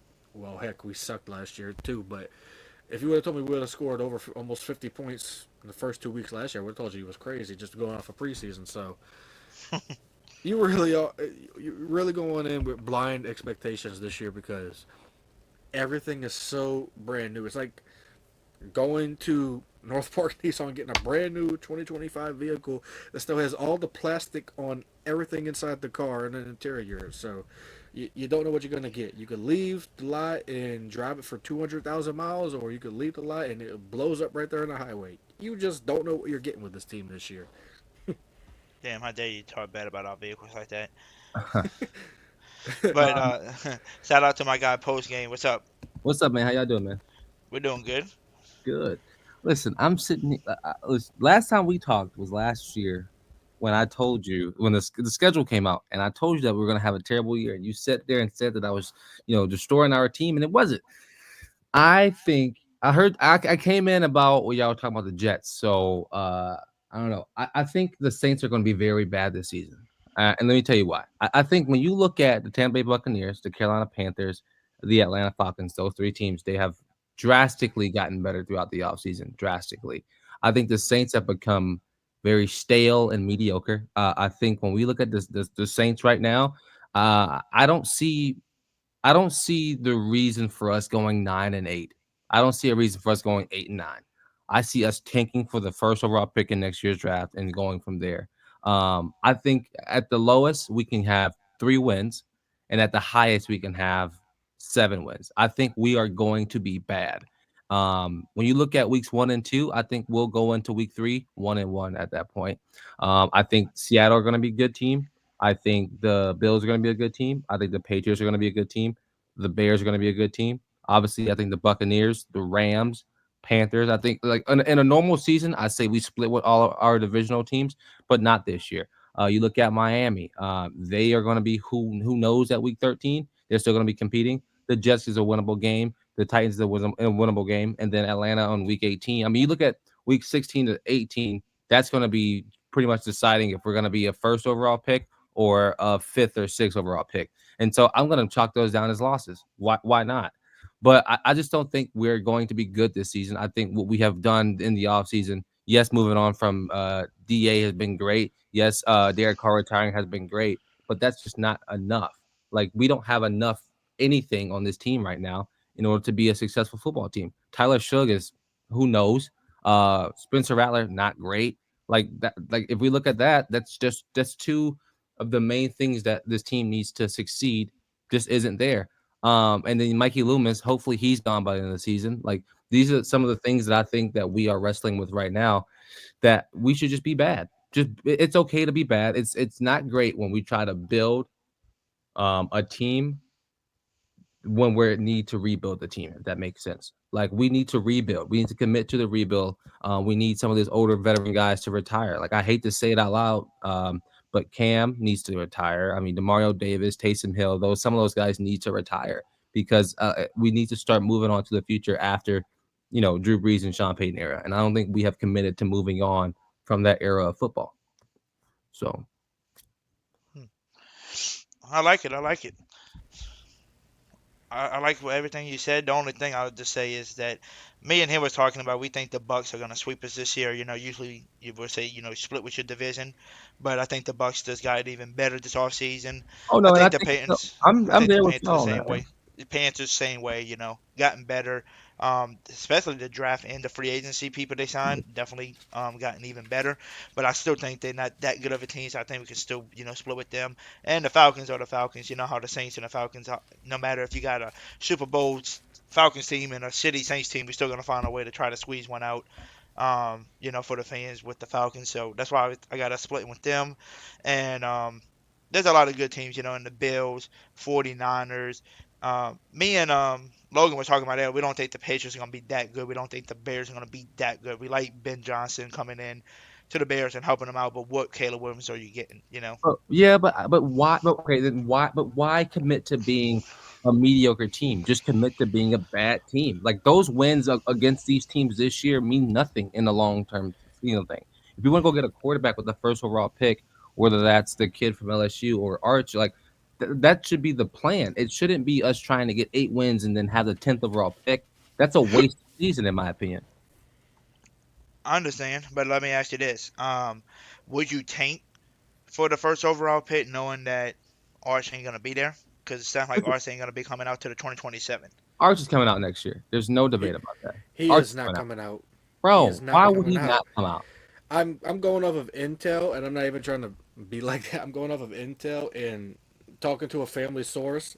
He is, unless he has like a Joe Burrow type of year, he is not coming out until 2027. No, absolutely. Listen, if he goes out, if he has a great season and is worthy of the first overall pick, then he's gonna come out. I'm not saying that if he has a mediocre season and Texas are mediocre, then he's gonna come out. No, I think if he is one of the top, if not the top quarterback in the draft boards, he's coming out. Like, there's no debate about that. Like, this isn't like this. Like, NIL is one of those things where it's not important to the Manning family. Like, just not important at all. I don't think. Like, money is never important to the Manning family. Like, that last name of his will get him doors wherever he goes for the rest of his life. It doesn't matter. And so I don't think money is going to be a driving factor for him when it comes to staying in college football. No, you're not wrong. It's nothing about money. It's about getting a lot of games and experience under your belt. I mean, you got to realize who Cooper is. I mean, Cooper wants Arch to stay in and stay all 4 years of his college. There's no way he stays 4 years in college. He is everything that I have heard, and if I am wrong, then I'll be the first one to admit it. But everything I've been hearing is that Arch is not coming out until 2027, and like I said, if I'm wrong, I'm wrong. But like I said, everything is telling me 2027. And that Cooper wants him to stay all 4 years and get more games under his belt, because right now he only has 2 games starting under his belt. I mean, he couldn't even beat Quinn Ewers out at Texas, and I'm not doubting his talent, because I don't think it was him not being able to beat Quinn Ewers out. I think that was just Quinn's team. Like, that's what it was. I don't think it was a quarterback battle. I think Quinn stayed, and that became his team. I think, like, a lot of people thought that it was a quarterback battle last year in Texas. It was not. Quinn stayed where he could have transferred somewhere else because That was his team. He was the bridge quarterback to get Arch to now being the quarterback of this season. Listen, again, I think regardless of if it's Arch or not, like the Saints should have the first overall pick in next year's draft. That should be the complete synopsis. Like that should be the entire plan. Well, and I think having 8 wins is a wasteful season. Okay. I mean, I would have to disagree, but that's just me. What does an 8-9 season do for the Saints? Well, first of all, I mean it's a successful season for a rookie head coach, and no shot. I mean, I would rather win than lose. I mean, tanking over what has tanking ever brought anybody? I mean, what has tanking ever brought anybody? It didn't work for the 76ers. It didn't work. Joe Burrow. Okay, I don't really think Cincinnati was just trash. Completely awful. They was just absolutely trash that year. They didn't really have no choice but to tank. So, but what do you? Here's a question: like looking at the Saints roster, do y'all genuinely think that there is something there? Oh, someone said I'm tired of losing. I'm tired of losing season 2, but it's not going to change anything. If we commit to we signed Derek Carr to a 3-year, $150 million deal. We kept DA around. Like those were 2 recipes for disaster. Like that's not great. That's not a winning mentality. I'm not sitting here saying that we should start off week 1 saying we're tanking for the first overall pick. No. But if we get to week 6, week 7, and we have 2 wins, that's not good enough. Simple as that. This is what I would say, though. This is why the Panthers. This is what I would do. The reason why I, as a Saints fan, want to tank and try to get the first is just because you're not gonna be able to. As you say, okay, I'm gonna go in, let's tank, let's go for that number 1 pick. Nobody's really gonna be trying and playing.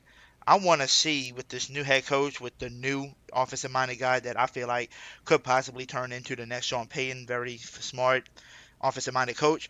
I want to see him and see what this team can do to where I know, okay, hey, last year we was 5-12.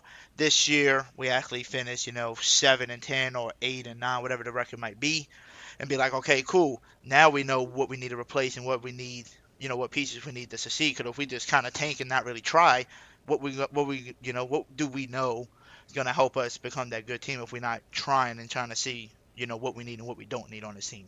Sure, I'm right there with you. I completely agree. I don't say that we just throw our towels in week 1. No, I want to see us progressing systematically behind closed doors, like during the game. Like I want to see, like we saw last year with the Carolina Panthers towards the end of the season, they start to look like themselves. They start to look like a better football team.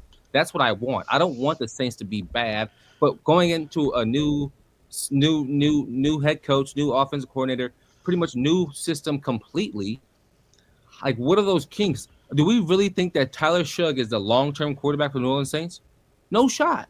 Not at all. No. Just plain and simple, it's not. Like, that's not the long-term system or quarterback. And so I think the Saints try and, like someone said that, we're gonna go into week 5 4-0. There's no chance we go into week 5 4-0. No chance. Well, so here's I don't know who said that. Who said 4-0? If I'm sounding like a glass half empty, like unrealistic Saints fan, let me know. But I think I'm over the whole notion that like the Saints can actually win 8 or can 8 wins is a good season for the Saints. No, it's not. Commit to sucking and move on. That's what I think it should be. Winning 8 games with what we got is a good season.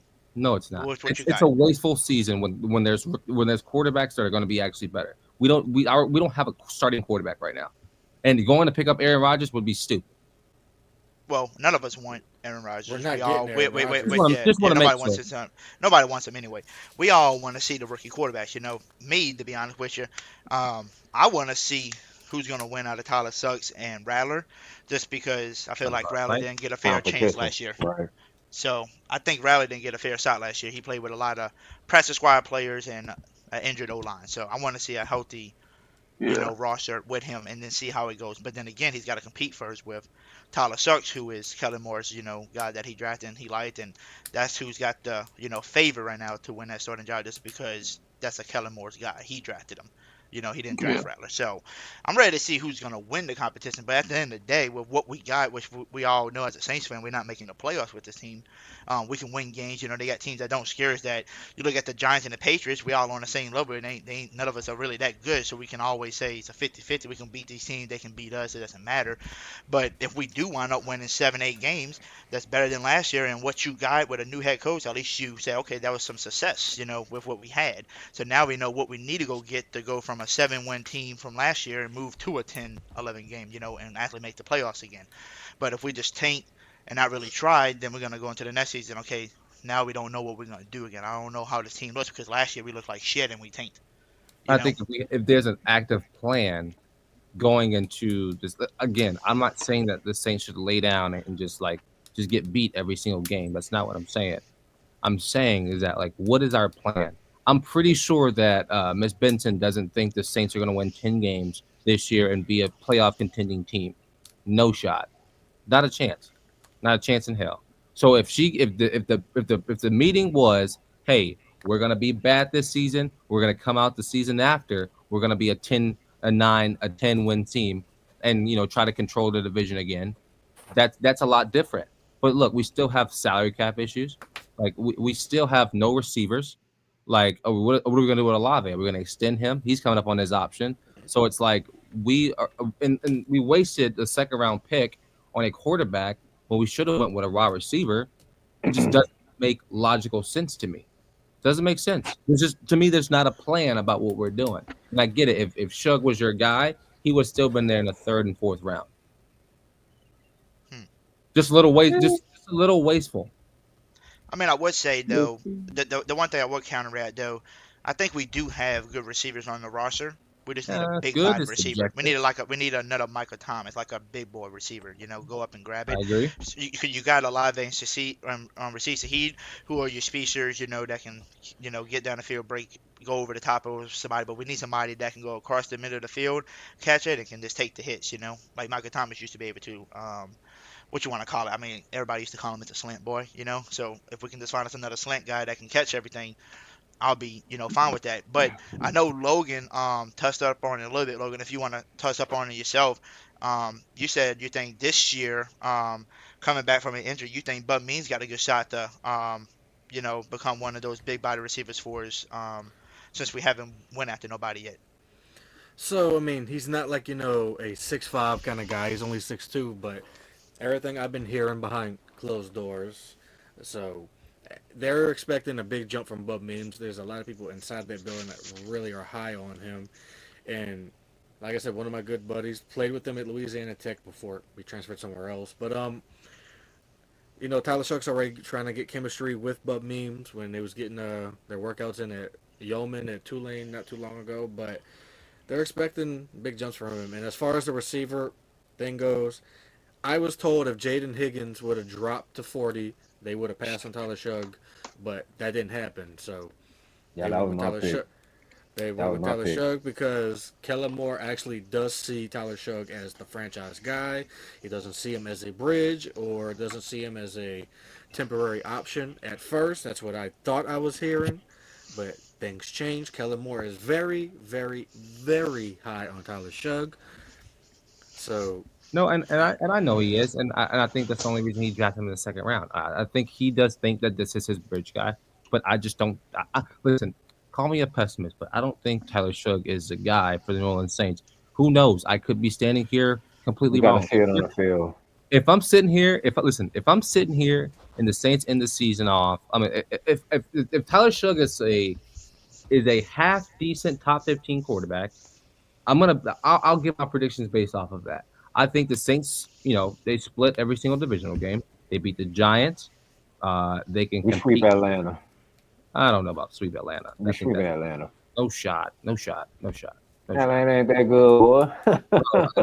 There's no I know they got Michael Penix and all that. They ain't that good. Listen, they might sweep us this season. No. Come on, man. No.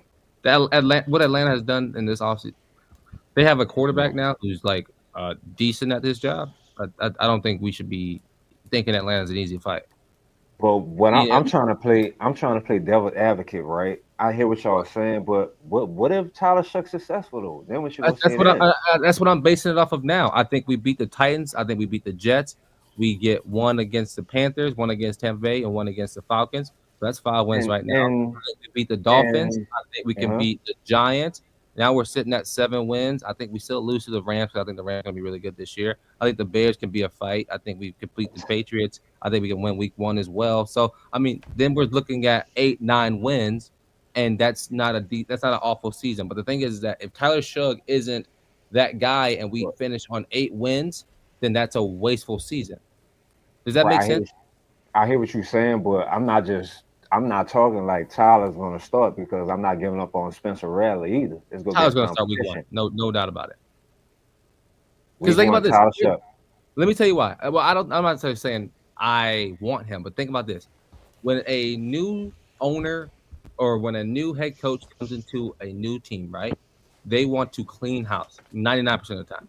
They want to clean house. They want everything new. Drafting Tyler Shugg in the second round was Kellen Moore's way of saying, all right, he's my guy. I drafted him. He's going to get the Rams. Now, don't get me wrong. Can Spencer win that job? Absolutely. Do I think he will? Absolutely not. Like, I don't think he will win that job, because this is Kellen Moore's guy. Kellen Moore's watched film on him. He loves him. I think that's what it's just going to be. So, right. I think listen, and there's no disrespect to Rattler. Listen, I'm a South Carolina dude, man. Like, South Carolina's been my team since I was born. Like, I was born in Columbia. Like, that's what it is. But I don't think Spencer Rattler has the intangibles that this New Orleans Saints team needs. And I don't think that our wide receiver class or room is top 15 in the NFL. It's just not. Simple as that. And I think in order for Rattler to be great, he needs a above top 15 wide receiver room to be good. And I don't think we have that. All right. I hear what you're saying, brother. But as far as I know, in Kellen Moore offense, he likes to run the ball more, right? Can we agree on that? I mean, he likes to establish the play action, and then he likes to and then he likes to chuck it, right? Absolutely. So we got. I think in this regime under Kellen Moore, we're gonna really, really try to run the ball more and take our shots every now and again, protect the ball, whatever, and let our defense do our thing. That's just how I think. I like it, man. Right. I mean, and then you got to think about it like this too. Because everywhere he went, Kellen Moore has a top 5 offense everywhere he went, right? He's a first time head coach, but everywhere he went, he has a top 5 offense, right? If I'm not mistaken. Pretty close, yeah. Had the Cowboys looking good, had the Chargers looking good, got the the Chargers looking decent. I wouldn't say good. I think good's a stretch for the Chargers, but decent for sure. Was he the Chargers? He was their OC. I'm saying was he the OC when they went to the playoffs that year or no? Oh, I don't know. I think that was the season they were horrible. Because I remember, wasn't Stanley his coach at the time? Mm-hmm. Okay, cause I think they went to the playoffs together, right? Or am I tripping? Stanley's incompetent too, but I don't. I want to say yeah, but I'm not sure. Yeah, I think he was. I'm trying to remember when was Stanley the head coach? 2 years ago. Was a few years ago when he did that. Yeah. So it'll be 2023. Yeah. Okay, and then Kellen Moore was Eagles OC just last year or for 2 years? Just last year. He moved over just last year. Okay, so he came over from so he was on Stanley's playoff team then, if I'm not mistaken. Were they? I don't remember if they were playoff team or not. I don't lie to you. Because remember, Stanley made it to the playoffs and then they got their butt whipped. Somebody made a comeback on them. Who was it? The Jags? Was it Jacksonville? I think it was the Jags. Yeah, Jags came back and beat them. So I'm just saying, Kellen Moore's a great head coach. No, Kellen wasn't there when that happened. No, the year that Kellen Moore was OC of the Chargers, Stanley got fired and they went 5-12. Yeah. Oh, that was a transition year then. So yeah. Well, and then he only did one season with OC. I mean, with Chargers. Yeah, he was just there that 2024 season or 2023 season, and then he went over to and then he Eagles last year. Okay, and then he was with the Cowboys for the most of the time. He was in Dallas to begin his career pretty much, and not to begin it, but like in recency, and then he went to the Chargers for that 1 year, and then he went to Philly last year. I mean, I've been watching Kellen Moore for a long time because of the offensive brain that he is. Yes. And the thing is Yeah. that like he can be very manipulative of the offense and control the offense, but the thing is sometimes he just becomes a little complacent. And so if he wants to, I think we need to have a I hate to say it out loud, but a gene that Sean Payton used to have. Sean Payton would go ahead and just drop 45 points on people and not take his foot off their necks. That's Well, what we need to go back to. Like you that's what can't we need. compare that, brother. You can't compare that because he No, I'm had not number saying. No, I'm 9. not saying. I'm just saying like that's what this team needs to go back to. Like it needs to go back to the. We don't care about respect. We don't care about who you are. Like we. Oh, we all right. I got you. yeah, no, I wasn't comparing. Nah, I mean, Sean I Payton know. I was. got what you're saying. Go back to No, that attitude. Yeah, I got you. yeah, I got yeah, you. the level, yeah, mentality. The attitude he had. Yeah. Sean Payton was an alpha dog. I got you. I got what you're saying, brother. Like real talk. Yeah. Hey, but this is what I'm gonna say though. With a Kellen Moore, who can help out a Cooper Russell look good, make Kenny Pickett and win a game with the Eagles with Kenny Pickett on his team. Doing what he was doing, I really do think that no matter who's on the roster, whether it's Tyler Suggs or Spencer Rattler, I think both quarterbacks got the tools to be a good quarterback in this league. And like I said, Rattler last year was playing with practice. Well, you don't have to agree with it, but I like Spencer Rattler, and I think he just didn't get a fair shot last year playing with practice squad players and a broken O-line because McCoy went out and guards went out too, so everybody was basically getting injured. So he needs a fair shot. So if he can come into this season, and let's say he actually wins the battle and has a Chris Olave, has a Rashid Shaheed to play with, depending on Brandon Cooks, having Brandon Cooks, Bud Means, because it looked like Rattler really loved Bud Means last year during the regular season as well.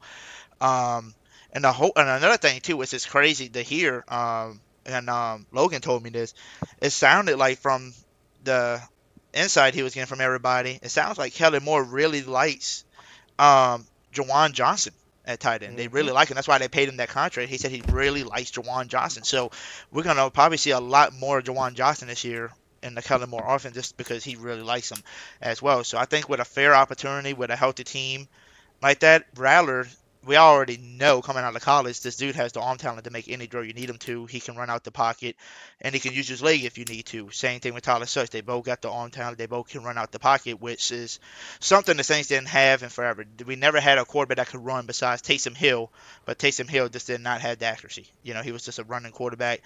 You're not open on the first option. I'm tucking in, I'm running, and I'm going to truck you. Right. That's what we have. Now we got a quarterback that can make any throws, that can sit in the pocket and read, and actually can run too if you really need him to, if the pocket does collapse. And then we all got mad, I think, probably this year with the first round pick. And like, God damn it, here we go again with another damn offensive tackle, offensive lineman. But in reality, we need it. That's what we need. We need a win in the trenches, and we all know that. So now you got a solid O-line in a Fuaga, a Kevin Banks, a Eric McCoy returning, depending on what they do with Penning, because Penning gotten better at the end of the year. So let's say they keep him there or they draw him at guard. You got you a pretty good offensive line. The real question is who's going to be that new left guard for you. That's really the missing piece, is the left guard. So it all depends on how everything plays out. But to me, I really do think Rattler didn't have a fair shot, and a lot of Saints fans already hating on Rattler, saying, oh, he's 0-6. He had his shot, but who did he really play with last year, to be honest? The reason I said I disagree is because if you look at the offense that Kellen Moore had last year, he had 5 All-Pros. I mean, he had Saquon Barkley, Devontae Smith, AJ Brown. He had Jalen Hurts, and he also had not Dallas Goedert. What's the tight end name? Dallas Goedert. Oh, yeah, it was him, but he got hurt too. Yeah. Somebody else stepped up too for him. Yeah, I mean, but he has 5 All-Pro offensive line, a masterclass. Like, he had a perfect team. He didn't have to do much to mess that up. If we're being real, like just gonna be honest with y'all, he didn't have to do much to mess it up. Just like, again, he didn't have to do much to mess it up in Dallas. Like, offensively, they had the pieces. They had perfect offensive line, one of the best offensive lines in the NFL. So I mean, like, this year should be a year to see, truthfully, what this team is and how is Kellen Moore as a head coach. Is he gonna be play calling, or is he gonna relinquish that to his OC? No, he is 100% calling the play call. I wouldn't expect anything less of that. I wouldn't expect anything less. Yeah, play call up. I mean, I'm here for it. I mean, as long as he can control the game and play call at the same time, that's all that matters. And post game, you might not agree with me on this one, but I've been hearing a lot of insight from Logan and other people that everybody what's up? This knows post game about. we talking to? What's up, post game? I didn't know I was talking. What's going Yeah, that on, post brother? game. Yeah, it's me. Yeah, How the we All doing, post game. right, man? I can't really see. All right, yeah. What's Yeah, 'cause going I got the on? schedule. That's my fault. I got the Yeah, schedule. all right. But Shout out the post game, man. but yeah, I don't know if you're gonna agree with me on this one. But this is what I've been hearing from the insight from Logan and all of them as well. Everybody knows Rashid Shaheed, how good he is at, breaking the top off of people, getting down the field, right? But Sure. they also been saying, inside of camp that they believe with his talent, just breaking the tops off everybody, he also can form into a better receiver, doing other plays as well, like, having to run different route trees. And they Sure. said that they definitely want to work on him this offseason with that because they know how good he is already.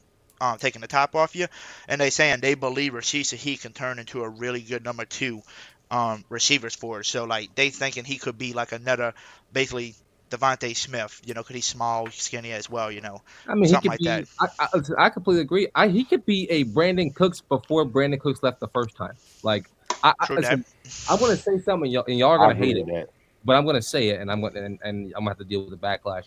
But I don't No, think Chris Olave is a number 1 receiver. I just don't think so. Like Nobody thinks he is. Nobody thinks he's a number 1 until Nobody thinks he's a number and- one. until the only way he becomes a number 1 is you can play full season at the full season, take the hits, and not keep getting we these can't blame concussions. him on not playing that full season last year. We gotta blame Carr for that. You can blame it Hospital balls. on some stuff, but Yeah. at the same but- time, he does take concussion because he is a little bit smaller. Yeah, As soon and as his helmet hit the ground, he's done.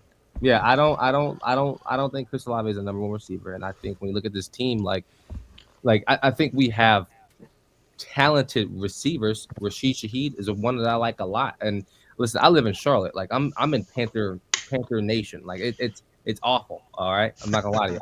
But like the thing is that like I sit here and I just look at our receiving core, and it's just like we don't have those receivers that are going to be great. We don't have those receivers that are going to beat some of these secondaries in the NFL. And so I don't know. I love this team. I love what it's about, but like we got a ways to go before we can go back to being one of the best teams in the league.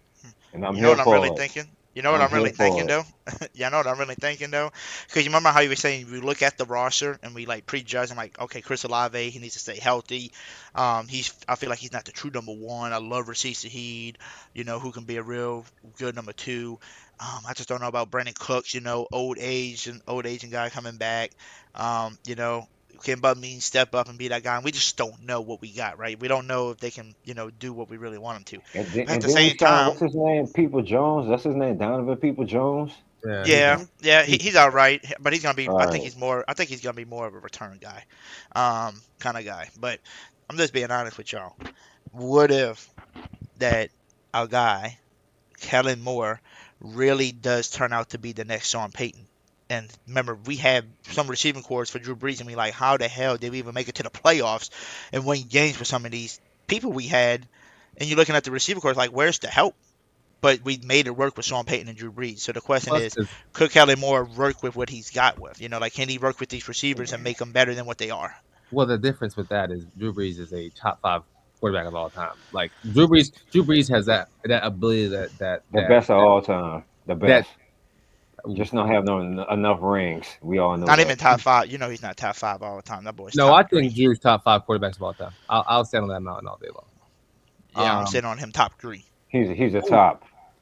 He just didn't have no rings. He got one ring. The thing is that you think about Drew Brees, and that team that we've had. Like you make a point. Yes, Drew Brees could, as long as the receivers could catch the football, you could throw a bunch of dummies out there. The same thing as Sean Payton, or not Tom Brady. Like that's what that was. Like that's what happens when you have great quarterbacks. Do we have that quarterback right now? I don't know. I mean, just look at like this. So like I'm gonna make another example. So this is where I'm gonna make it a little example. So you remember how we said, well, Drew Brees was top 5 and Sean Payton, right? Well, Sean Payton has Bo Nix, a rookie quarterback last year, right?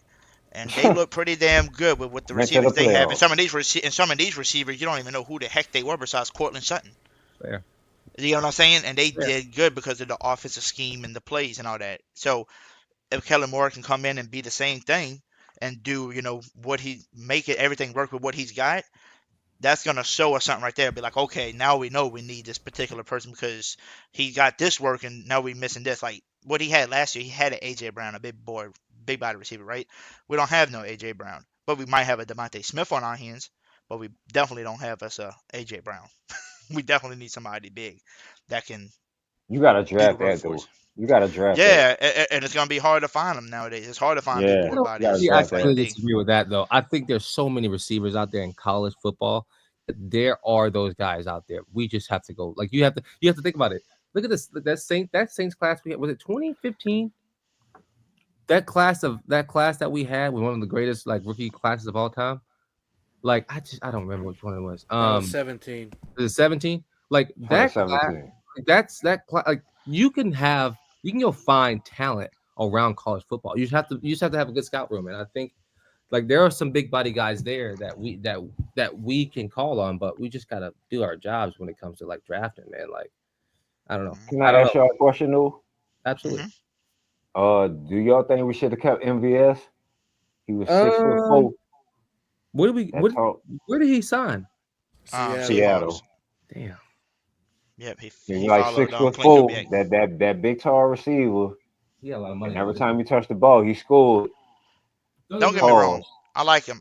Don't get me wrong. I love It's just a MVS. question. But the way that Clint Kubiak used MVS, he kind of put him in the replacement of where he was. He was just burning people's tops off and then scoring these long touchdowns. I see what you're saying. We just need more of a big body receiver that can go across like a Michael Thomas. I don't even know. I ain't gonna lie to y'all. I gotta Kenan play, Allen maybe. I ain't gonna say that. I gotta be stupid right now. Because remember when the Saints won the Super Bowl in 2009, right? And who always kept the chains moving? Lance Moore, right? He wasn't no big wide receiver, right? So maybe it's a system thing, or maybe could be the system, the way they run. Like I said, Sean That's Payton all I'm made saying. people look good. Like I said, look Right. at like we can always say Drew Brees. We already know who Drew Brees is, top 3 quarterback of all time. But then again, you go look at last year's the Broncos made the playoffs, and the only person I knew on that receiving core was Cortland Sutton, and he's not all that either like that. He's not like the toppest best receiver. He's a good receiver, but he's not a guy I'm gonna say that's a top 10, top 15 receiver in the league. You get what I'm saying? So like Right. for Sean Payton to make that team look good, I think Kellen Moore can start approaching that as well So if maybe he is the next it's a Sean system Payton. thing. It's a system thing. I agree. I got it. I'll also say this, like, and I want to make sure I say this because I don't want to sound like a pessimistic Saints fan, but I think how dare you? How dare you? We have the foundations of a team that can be good. I think so. I am worried about the receiving core. I'm worried about the quarterback room. I'm worried about our long-term goals here. If that makes sense. Like I'm not worried about this upcoming season. I'm worried about 4 seasons from now. Should we just commit to the rebuild? Would it be easier to do it now, or do we want to wait to have to do this again in 3-4 years? Like, that's more of the issue that I'm worried about. Well, this is what I would kind of add on to that. I think we're already in a rebuild. We're just not in a desperate rebuild where, okay, let's get rid of all our veterans, because if you think about it, We should be. the only old people you really got left is the Mario and Cam and Tyron. That's your real old people. Yeah. Everybody else is young. Like you got to realize right. Pete I think Warner's our young. roster is 27 years old. Who? Our roster is 27. 27 On years old. average? I That's mean, on average? the average. Okay. Yeah, sorry, our average age. Yeah, my bad. Yeah, like I was saying, if you think about it, we're not that old, and we just drafted a lot of young players. Yeah. That's gonna easily contribute. Like me and Logan was talking about. Remember the last few years, our tackling has been booty cheeks, right? Against the run, we can't tackle. But you went and got 2 certified tacklers, and Danny Stutzman, linebacker at Oklahoma, and safety Facts. Sanker from Virginia. You got 2 certified tacklers that's just gonna tackle for you. That's gonna be that replacement. And then you went and got a replacement for Tyrann Matthews for when he's got to leave. You got Justin Reed, who ain't that old. Justin Reed is basically your Tyrann Matthews, where he came back to Louisiana to play for his home state, but, he was getting up there in age. Justin Reed's getting there, but he's not as old as, Tyrann yet. So he's going to be there for a couple more years to train these younger guys. So if you look at the old roster, your main old people that we had last year, remember, was Derek Carr, who's gone now. He retired. DeMario Davis, who's still here, and he's still goodness. playing at a pretty high level for his age. I Cam agree. Jordan, who's just there just to be a mentor and kind of get his plays in here and there. And Tyrann Mathieu, that's your main old people. Everybody else is young. If you think about it, Trevor Penn is young. Eric McCoy is not the oldest of the oldest. He's been there for a little while, but he's not old like that. Cesar Reed's not old like that. Fuaga just got drafted, right? Olave's young. Rasisa, he's young. Juwan Johnson's young. You move to the defensive side. I mean, running back from Alvin Kamara's getting older, so you got Kendre Miller, Devin Neal, young, right? Carl Granderson, not old. Brian Breesy, young. The guy that they just drafted out the draft from Texas, young. Chase Young, he's young. By the way, he's got the last name Young. Danny Stutzman. Danny Stutzman. I don't Pete think Warner. re-sign Chase Young, in my Kool-Aid. opinion. Alante Taylor. Sanker. Jordan Howard. What's his name? Jalen Ford, the linebacker. Like, you got all these young players and you only got 4 old people. So it's like you already kind of did the rebuild without having to just completely rebuild, if you know what I mean. Like, everybody's kind of getting out of place at once. And now you finally got a coach that you really like. The only thing that we really wrote about post-game that really you and me and all Saints fans going to agree on is once this motherfucker Mickey gets out of here, we got us a full rebuild now, because now you got that piece of shit that's not in charge anymore, and you got whoever's the new GM says, "Here you go, Kellen Moore, you're in control," because you just won a Super Bowl, and that's why we got him here, and they already promised Kellen Moore, you got a couple years here to rebuild, because we know, we know what we have, we know the cap hell, and I heard we saving $30 million off of Derek Carr retiring. Plus, I think they said already we were supposed to be in the positive next year already. So that's going to be a plus already. That means we won't have to go into next year being negative. We're going to actually have cap to work with now next year. Plus, we saved another 30 because of him. So we're going to be even more positive than what it was projected to be. So that's really, really good. That's what I'm saying. You're already kind of doing the rebuild. This year is just kind of the first start of the rebuild now, finally. So it ain't like you got to just go in full rebuild and just tank.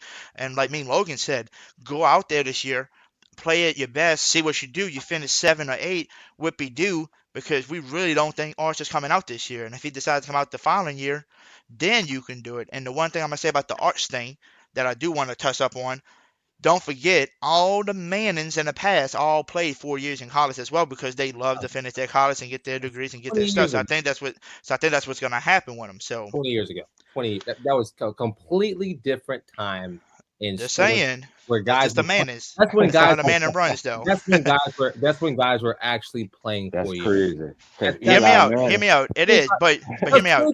26 years ago. Hey, but hear me out on this one. But hear me out on this one though. Arch Manning doesn't need NIL money because he's from the Manning. They rich. He don't need it. So he's gonna go there, play, so get his name out there, try to get drafted #1 overall if he could. And he's going to get his damn degree because all the Mannings, they believe in getting your college degree, playing true football, and then get drafted. That's their whole thing. I do agree with that. That NIL money, I agree with that. I agree with you on that. Am I opening my life? Hey, I'll say one thing, though. Like, here's the thing. You said, okay, let's go out here, get 8-9 wins this season, right? You said that. And then next year, regroup and maybe even, or the following year, regroup and probably tank for a quarterback. If Arch decides to come out. So we're going to waste 2 seasons at that point? Well, this season, you want to go out and see what you got to where next season you know what the road. Because this year, if you actually try, you never know. Spencer Rattler could be the guy. What? Tyler Suggs could be the guy, but you don't know if you just tanking, you're not trying. Okay. You got to try. You got to see if he's good. You can't just bring it in here, but like, you know what? I don't believe in him. Let me just tank this year. I ain't gonna lie. But didn't even see the guy. I'm gonna interject. I ain't gonna lie to you. Looking at the schedule, and I've been watching the NFL like with new quarterbacks, new head coaching level. The Saints might sneak in the wild card. They might sneak in the wild card. Hear me out. Listen to me. Hear me out. They might sneak in the wild card. The teams have no film on you. You could easily sneak up on teams without them noticing. Washington Commanders. I mean, I'm not comparing the Washington Commanders because Gene Daniels, he a dog. Who we should have drafted last year. Quarterback. Who we right. Everybody thought the Commanders was booted. Like, oh yeah, they There ain't was gonna go Trent, nowhere. right, Hoodie? They They thought like it they was rebuilt. Trent. No. It was one game. I said before one game was played last year that the Commanders were going to be a playoff team last year. We didn't say you. We're But not talking about you. however, We're talking about they were the one game from the NFL Super people. Bowl. They were one game Everybody from was the Super Bowl, That's right? Yeah, So I'm just saying that's the crazy. the That's what I'm Saints, saying. Anything the can Saints can happen in sneak today's on some world. people. They can sneak up on people. Real I mean, y'all talk. know you know the call though. It's like, all right, listen. But I'm not getting my hopes up though. First 5 weeks, the bad teams don't know that they're bad, and the good teams don't know that they're good. So it's all winnable at that point. But after week 5, you can put 5 weeks of film on. After teams get film on you, it's over. Like if we're bad, and we go on to week 6, 2-4, man, it's over. It's I don't know. I'm not gonna get my hopes up because that 2-0 last Oh season. no, and to your point post game, that's the point. Don't get your hopes up, but however, expect a high ceiling. Come on, man. Real talk. Like when you don't expect nothing, you get the best results. Oh yeah, I'm thinking. Listen, I told y'all 3 wins max, or not max. 3 wins minimum, 8 wins max. But that won't be right. I hear what you're saying, but I'm not expecting us. I'm not expecting it. Real talk. Who that nation? I'm not expecting nothing much from the Saints this 2025 years, season. Yeah. But however, I'm just thinking about. I'm not comparing, but when Drew Brees and Sean Payton first year got to 2006 NFC Championship, Gene Daniels, Dan Quinn got to Washington Commanders first year NFC Championship, just like us. So I'm just saying I'm not expecting much, but hey, I wouldn't be surprised if they be successful. You know what I'm saying? And second of all, look at. Go ahead. No. I'm listening. I'm here. Like I'm here for it. Like it sounds good. Like I don't hate it. Anybody is hoping that we can do something like that. We all just gonna have our wall built up.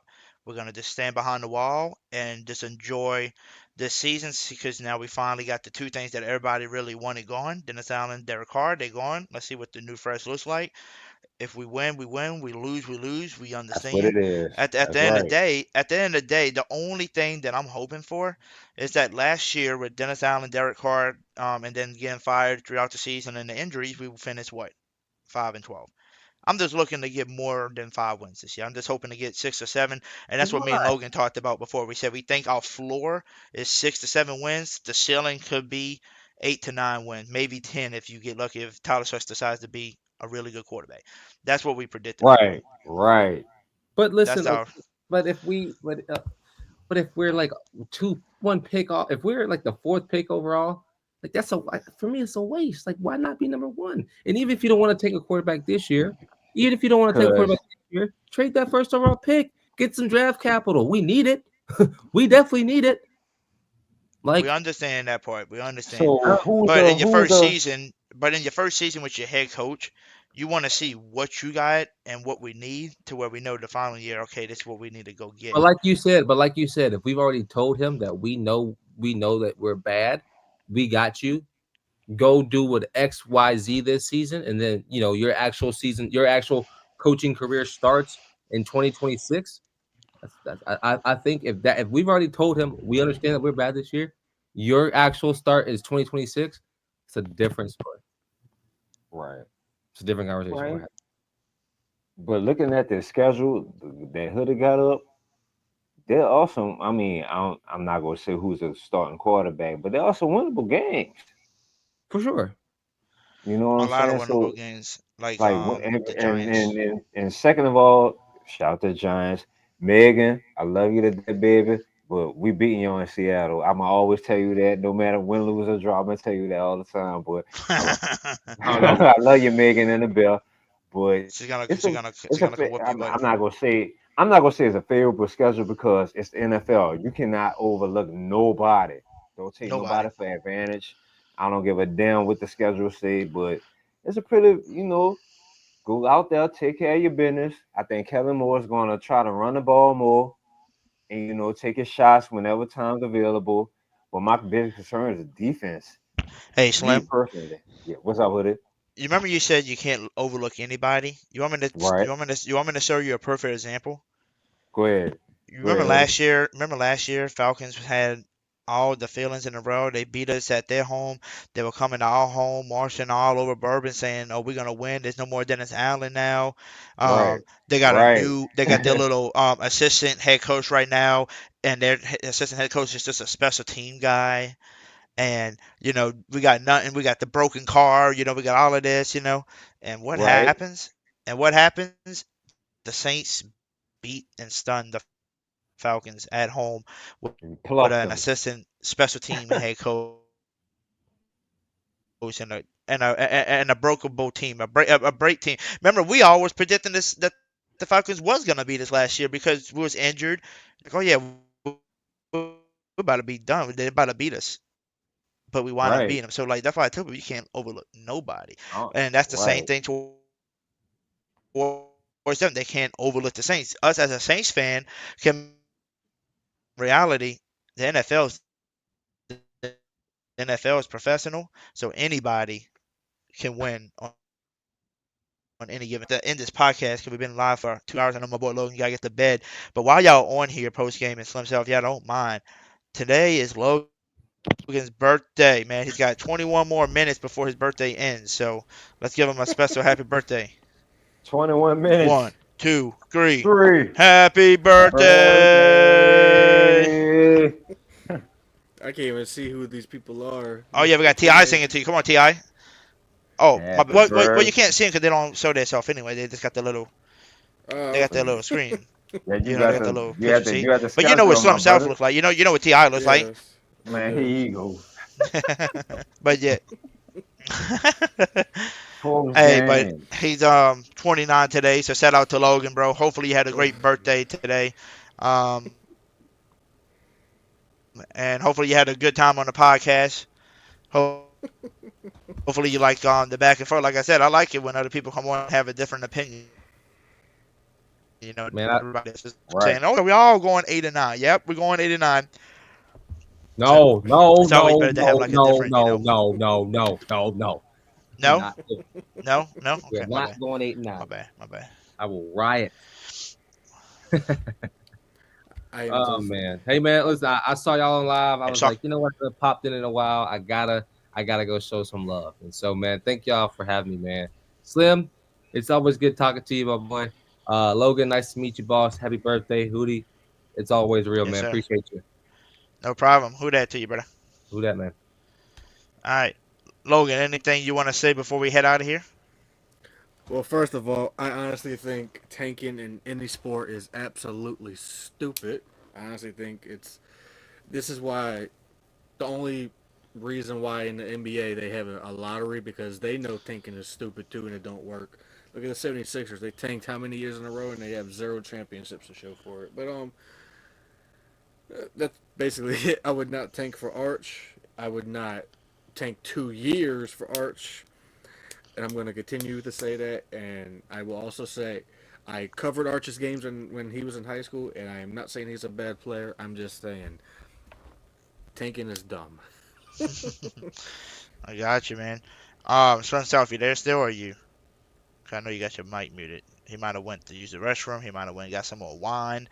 I don't know what. Oh, I there had to he go to is. the bathroom, y'all. I had to go to the bathroom. My Yep, bad, y'all. I knew it. I knew it. I told you it was bathroom or wine. It was one of the two. Yeah. But I wanted to ask you anything else you wanted to say, brother, before we head out of here. And we're gonna say a little prayer and positive vibes before we get out of here as well. Do your thing, Hoodie, man. Appreciate y'all for having me. Real talk, like, I think your last stream you mentioned how I was an introvert and nobody really wanted to see me. Well, I didn't really want to see nobody, but whatever. Y'all, Hoodie is the reason that y'all see me, y'all. So shout out to Hoodie, shout out to Logan, you know what I'm saying? Keep doing y'all thing. Real talk. Much love, brothers. Real Yes, talk. sir. No, I that's can what I'm trying to honestly tell say people. this. I can honestly say this. When I was in high school, I was like you, Slim. Whenever I had to get in front of a classroom, I had to wear sunglasses, and everyone thought I was just being funny. I had horrible stage fright. until I got to Right. college and I had to take a public speaking course for my broadcast class. Had to get up in front of a class each and every day, or each week. So I'm right there with you. If it wasn't for that class, I probably wouldn't be able to talk to you or anybody for that matter. So it's good to get out your show. I'm a representation of that. So Right. I feel you, Logan. Like I'm with you, brother. Like I'm like Yeah. y'all like, comment, subscribe, hoodie, y'all. Real talk. That dude's a genius, bro. Y'all do it. You got to. Hey, I'm telling you, bro. People don't understand the thing like me. Like I'm just a person that just talks to people, easy to connect to. And I always start off like, oh, cool, I'm just being myself. But you don't realize the impact you can have on somebody that you really don't know until they tell you, and that's why I Mine too, said when we hoodie. did the yeah, and why it can change your life as well.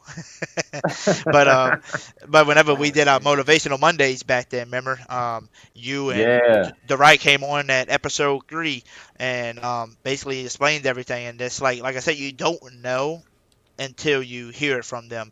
You can just feel like I'm just being my normal self, and I ain't no hero. I didn't do this and do that. But when they get on there and they tell you what happens, it's just touch your heart even more. Like, damn, I did that. That's cool to be able to help somebody go from an introvert to the extrovert. And actually talk to people, because like it is hard in this world to talk to anybody. You can tell somebody, hey, how you doing, and they just look at you weird, and they look at you sideways. They're like, who the heck are you? It's like it's just the world we live in. But I would say more down here in the South, it's a little bit easier, The hospitality is a little bit easier, down here to talk to people. Just walk up and be like, "Hey, how you doing? How you doing, baby? Who that? All kind of stuff." And they just cool and they talk to you. While other people just be like, hi, or they just look at you sideways because you're telling them their shirt looks good. They think you're flirting with them. No, I'm not flirting. I'm just trying to be nice and leave a good comment with you. But we're definitely gonna be getting that motivational Monday starting up soon. Hopefully next Monday will be me and Clean Up starting that back up, so everybody can tune in on that. But let's end tonight's podcast with a nice good prayer, and a nice good positive note. So if everybody would like to bow y'all head, y'all welcome to do that. Um, Lord, I just want to thank you for this amazing day we had today. I want to thank you for this amazing podcast that we had tonight. Had a great talk show. Had a great talk with post game with my guy Slim, with Logan. Also, thanks for having Logan. Have a great birthday as well. If you don't mind, Lord, telling my boy Logan to make sure to come for his birthday, because I told him I'll come chill with him. I'm just waiting on Logan to call me next time for his birthday, and I'm gonna save your birthday, Logan. So I'm gonna make sure your birthday's better next year for you, brother.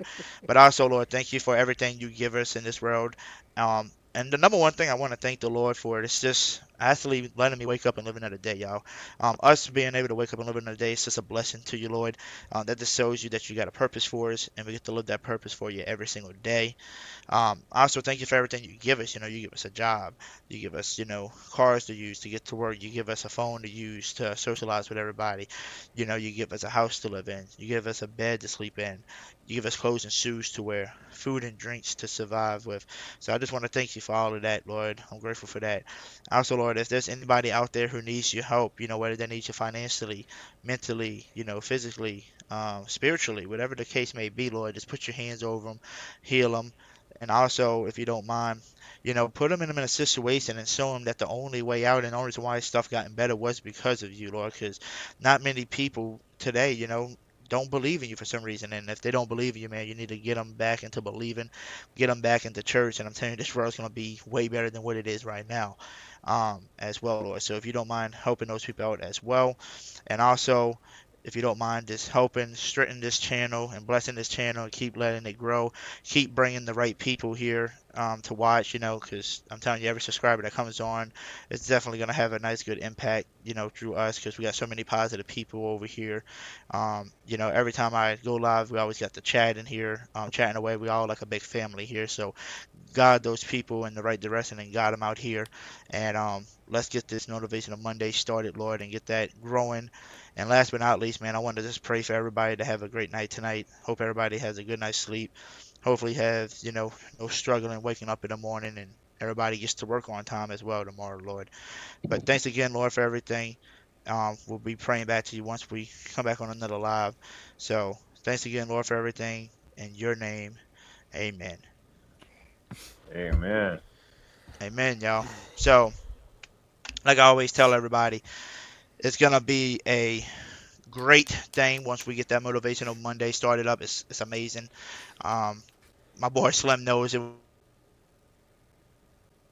When we used to do it, it used to be really it used to be like a really fun show back then, especially when we had CT Crush. I haven't heard from CT, so I'm gonna have to check up on him. I ain't heard from him in a while, but it was definitely fun with CT Crusher. But now I'm gonna have my new co-host of the show, my boy King Nep. Man, that's gonna be even more fun. And yeah, I made him talked about it. Our first episode is gonna be, a positive note. We're gonna preach the Lord to y'all as well. But the number one thing that we're gonna talk about is how we met, and y'all gonna hear the crazy story on how we met. It was an amazing story. But with that being said, y'all, thank y'all for all tuning in. Make sure you hit the like button on the way out. Hit the subscribe button if you are new. Also, make sure you hit the like button and the follow button as well if you're on the X side / Twitter.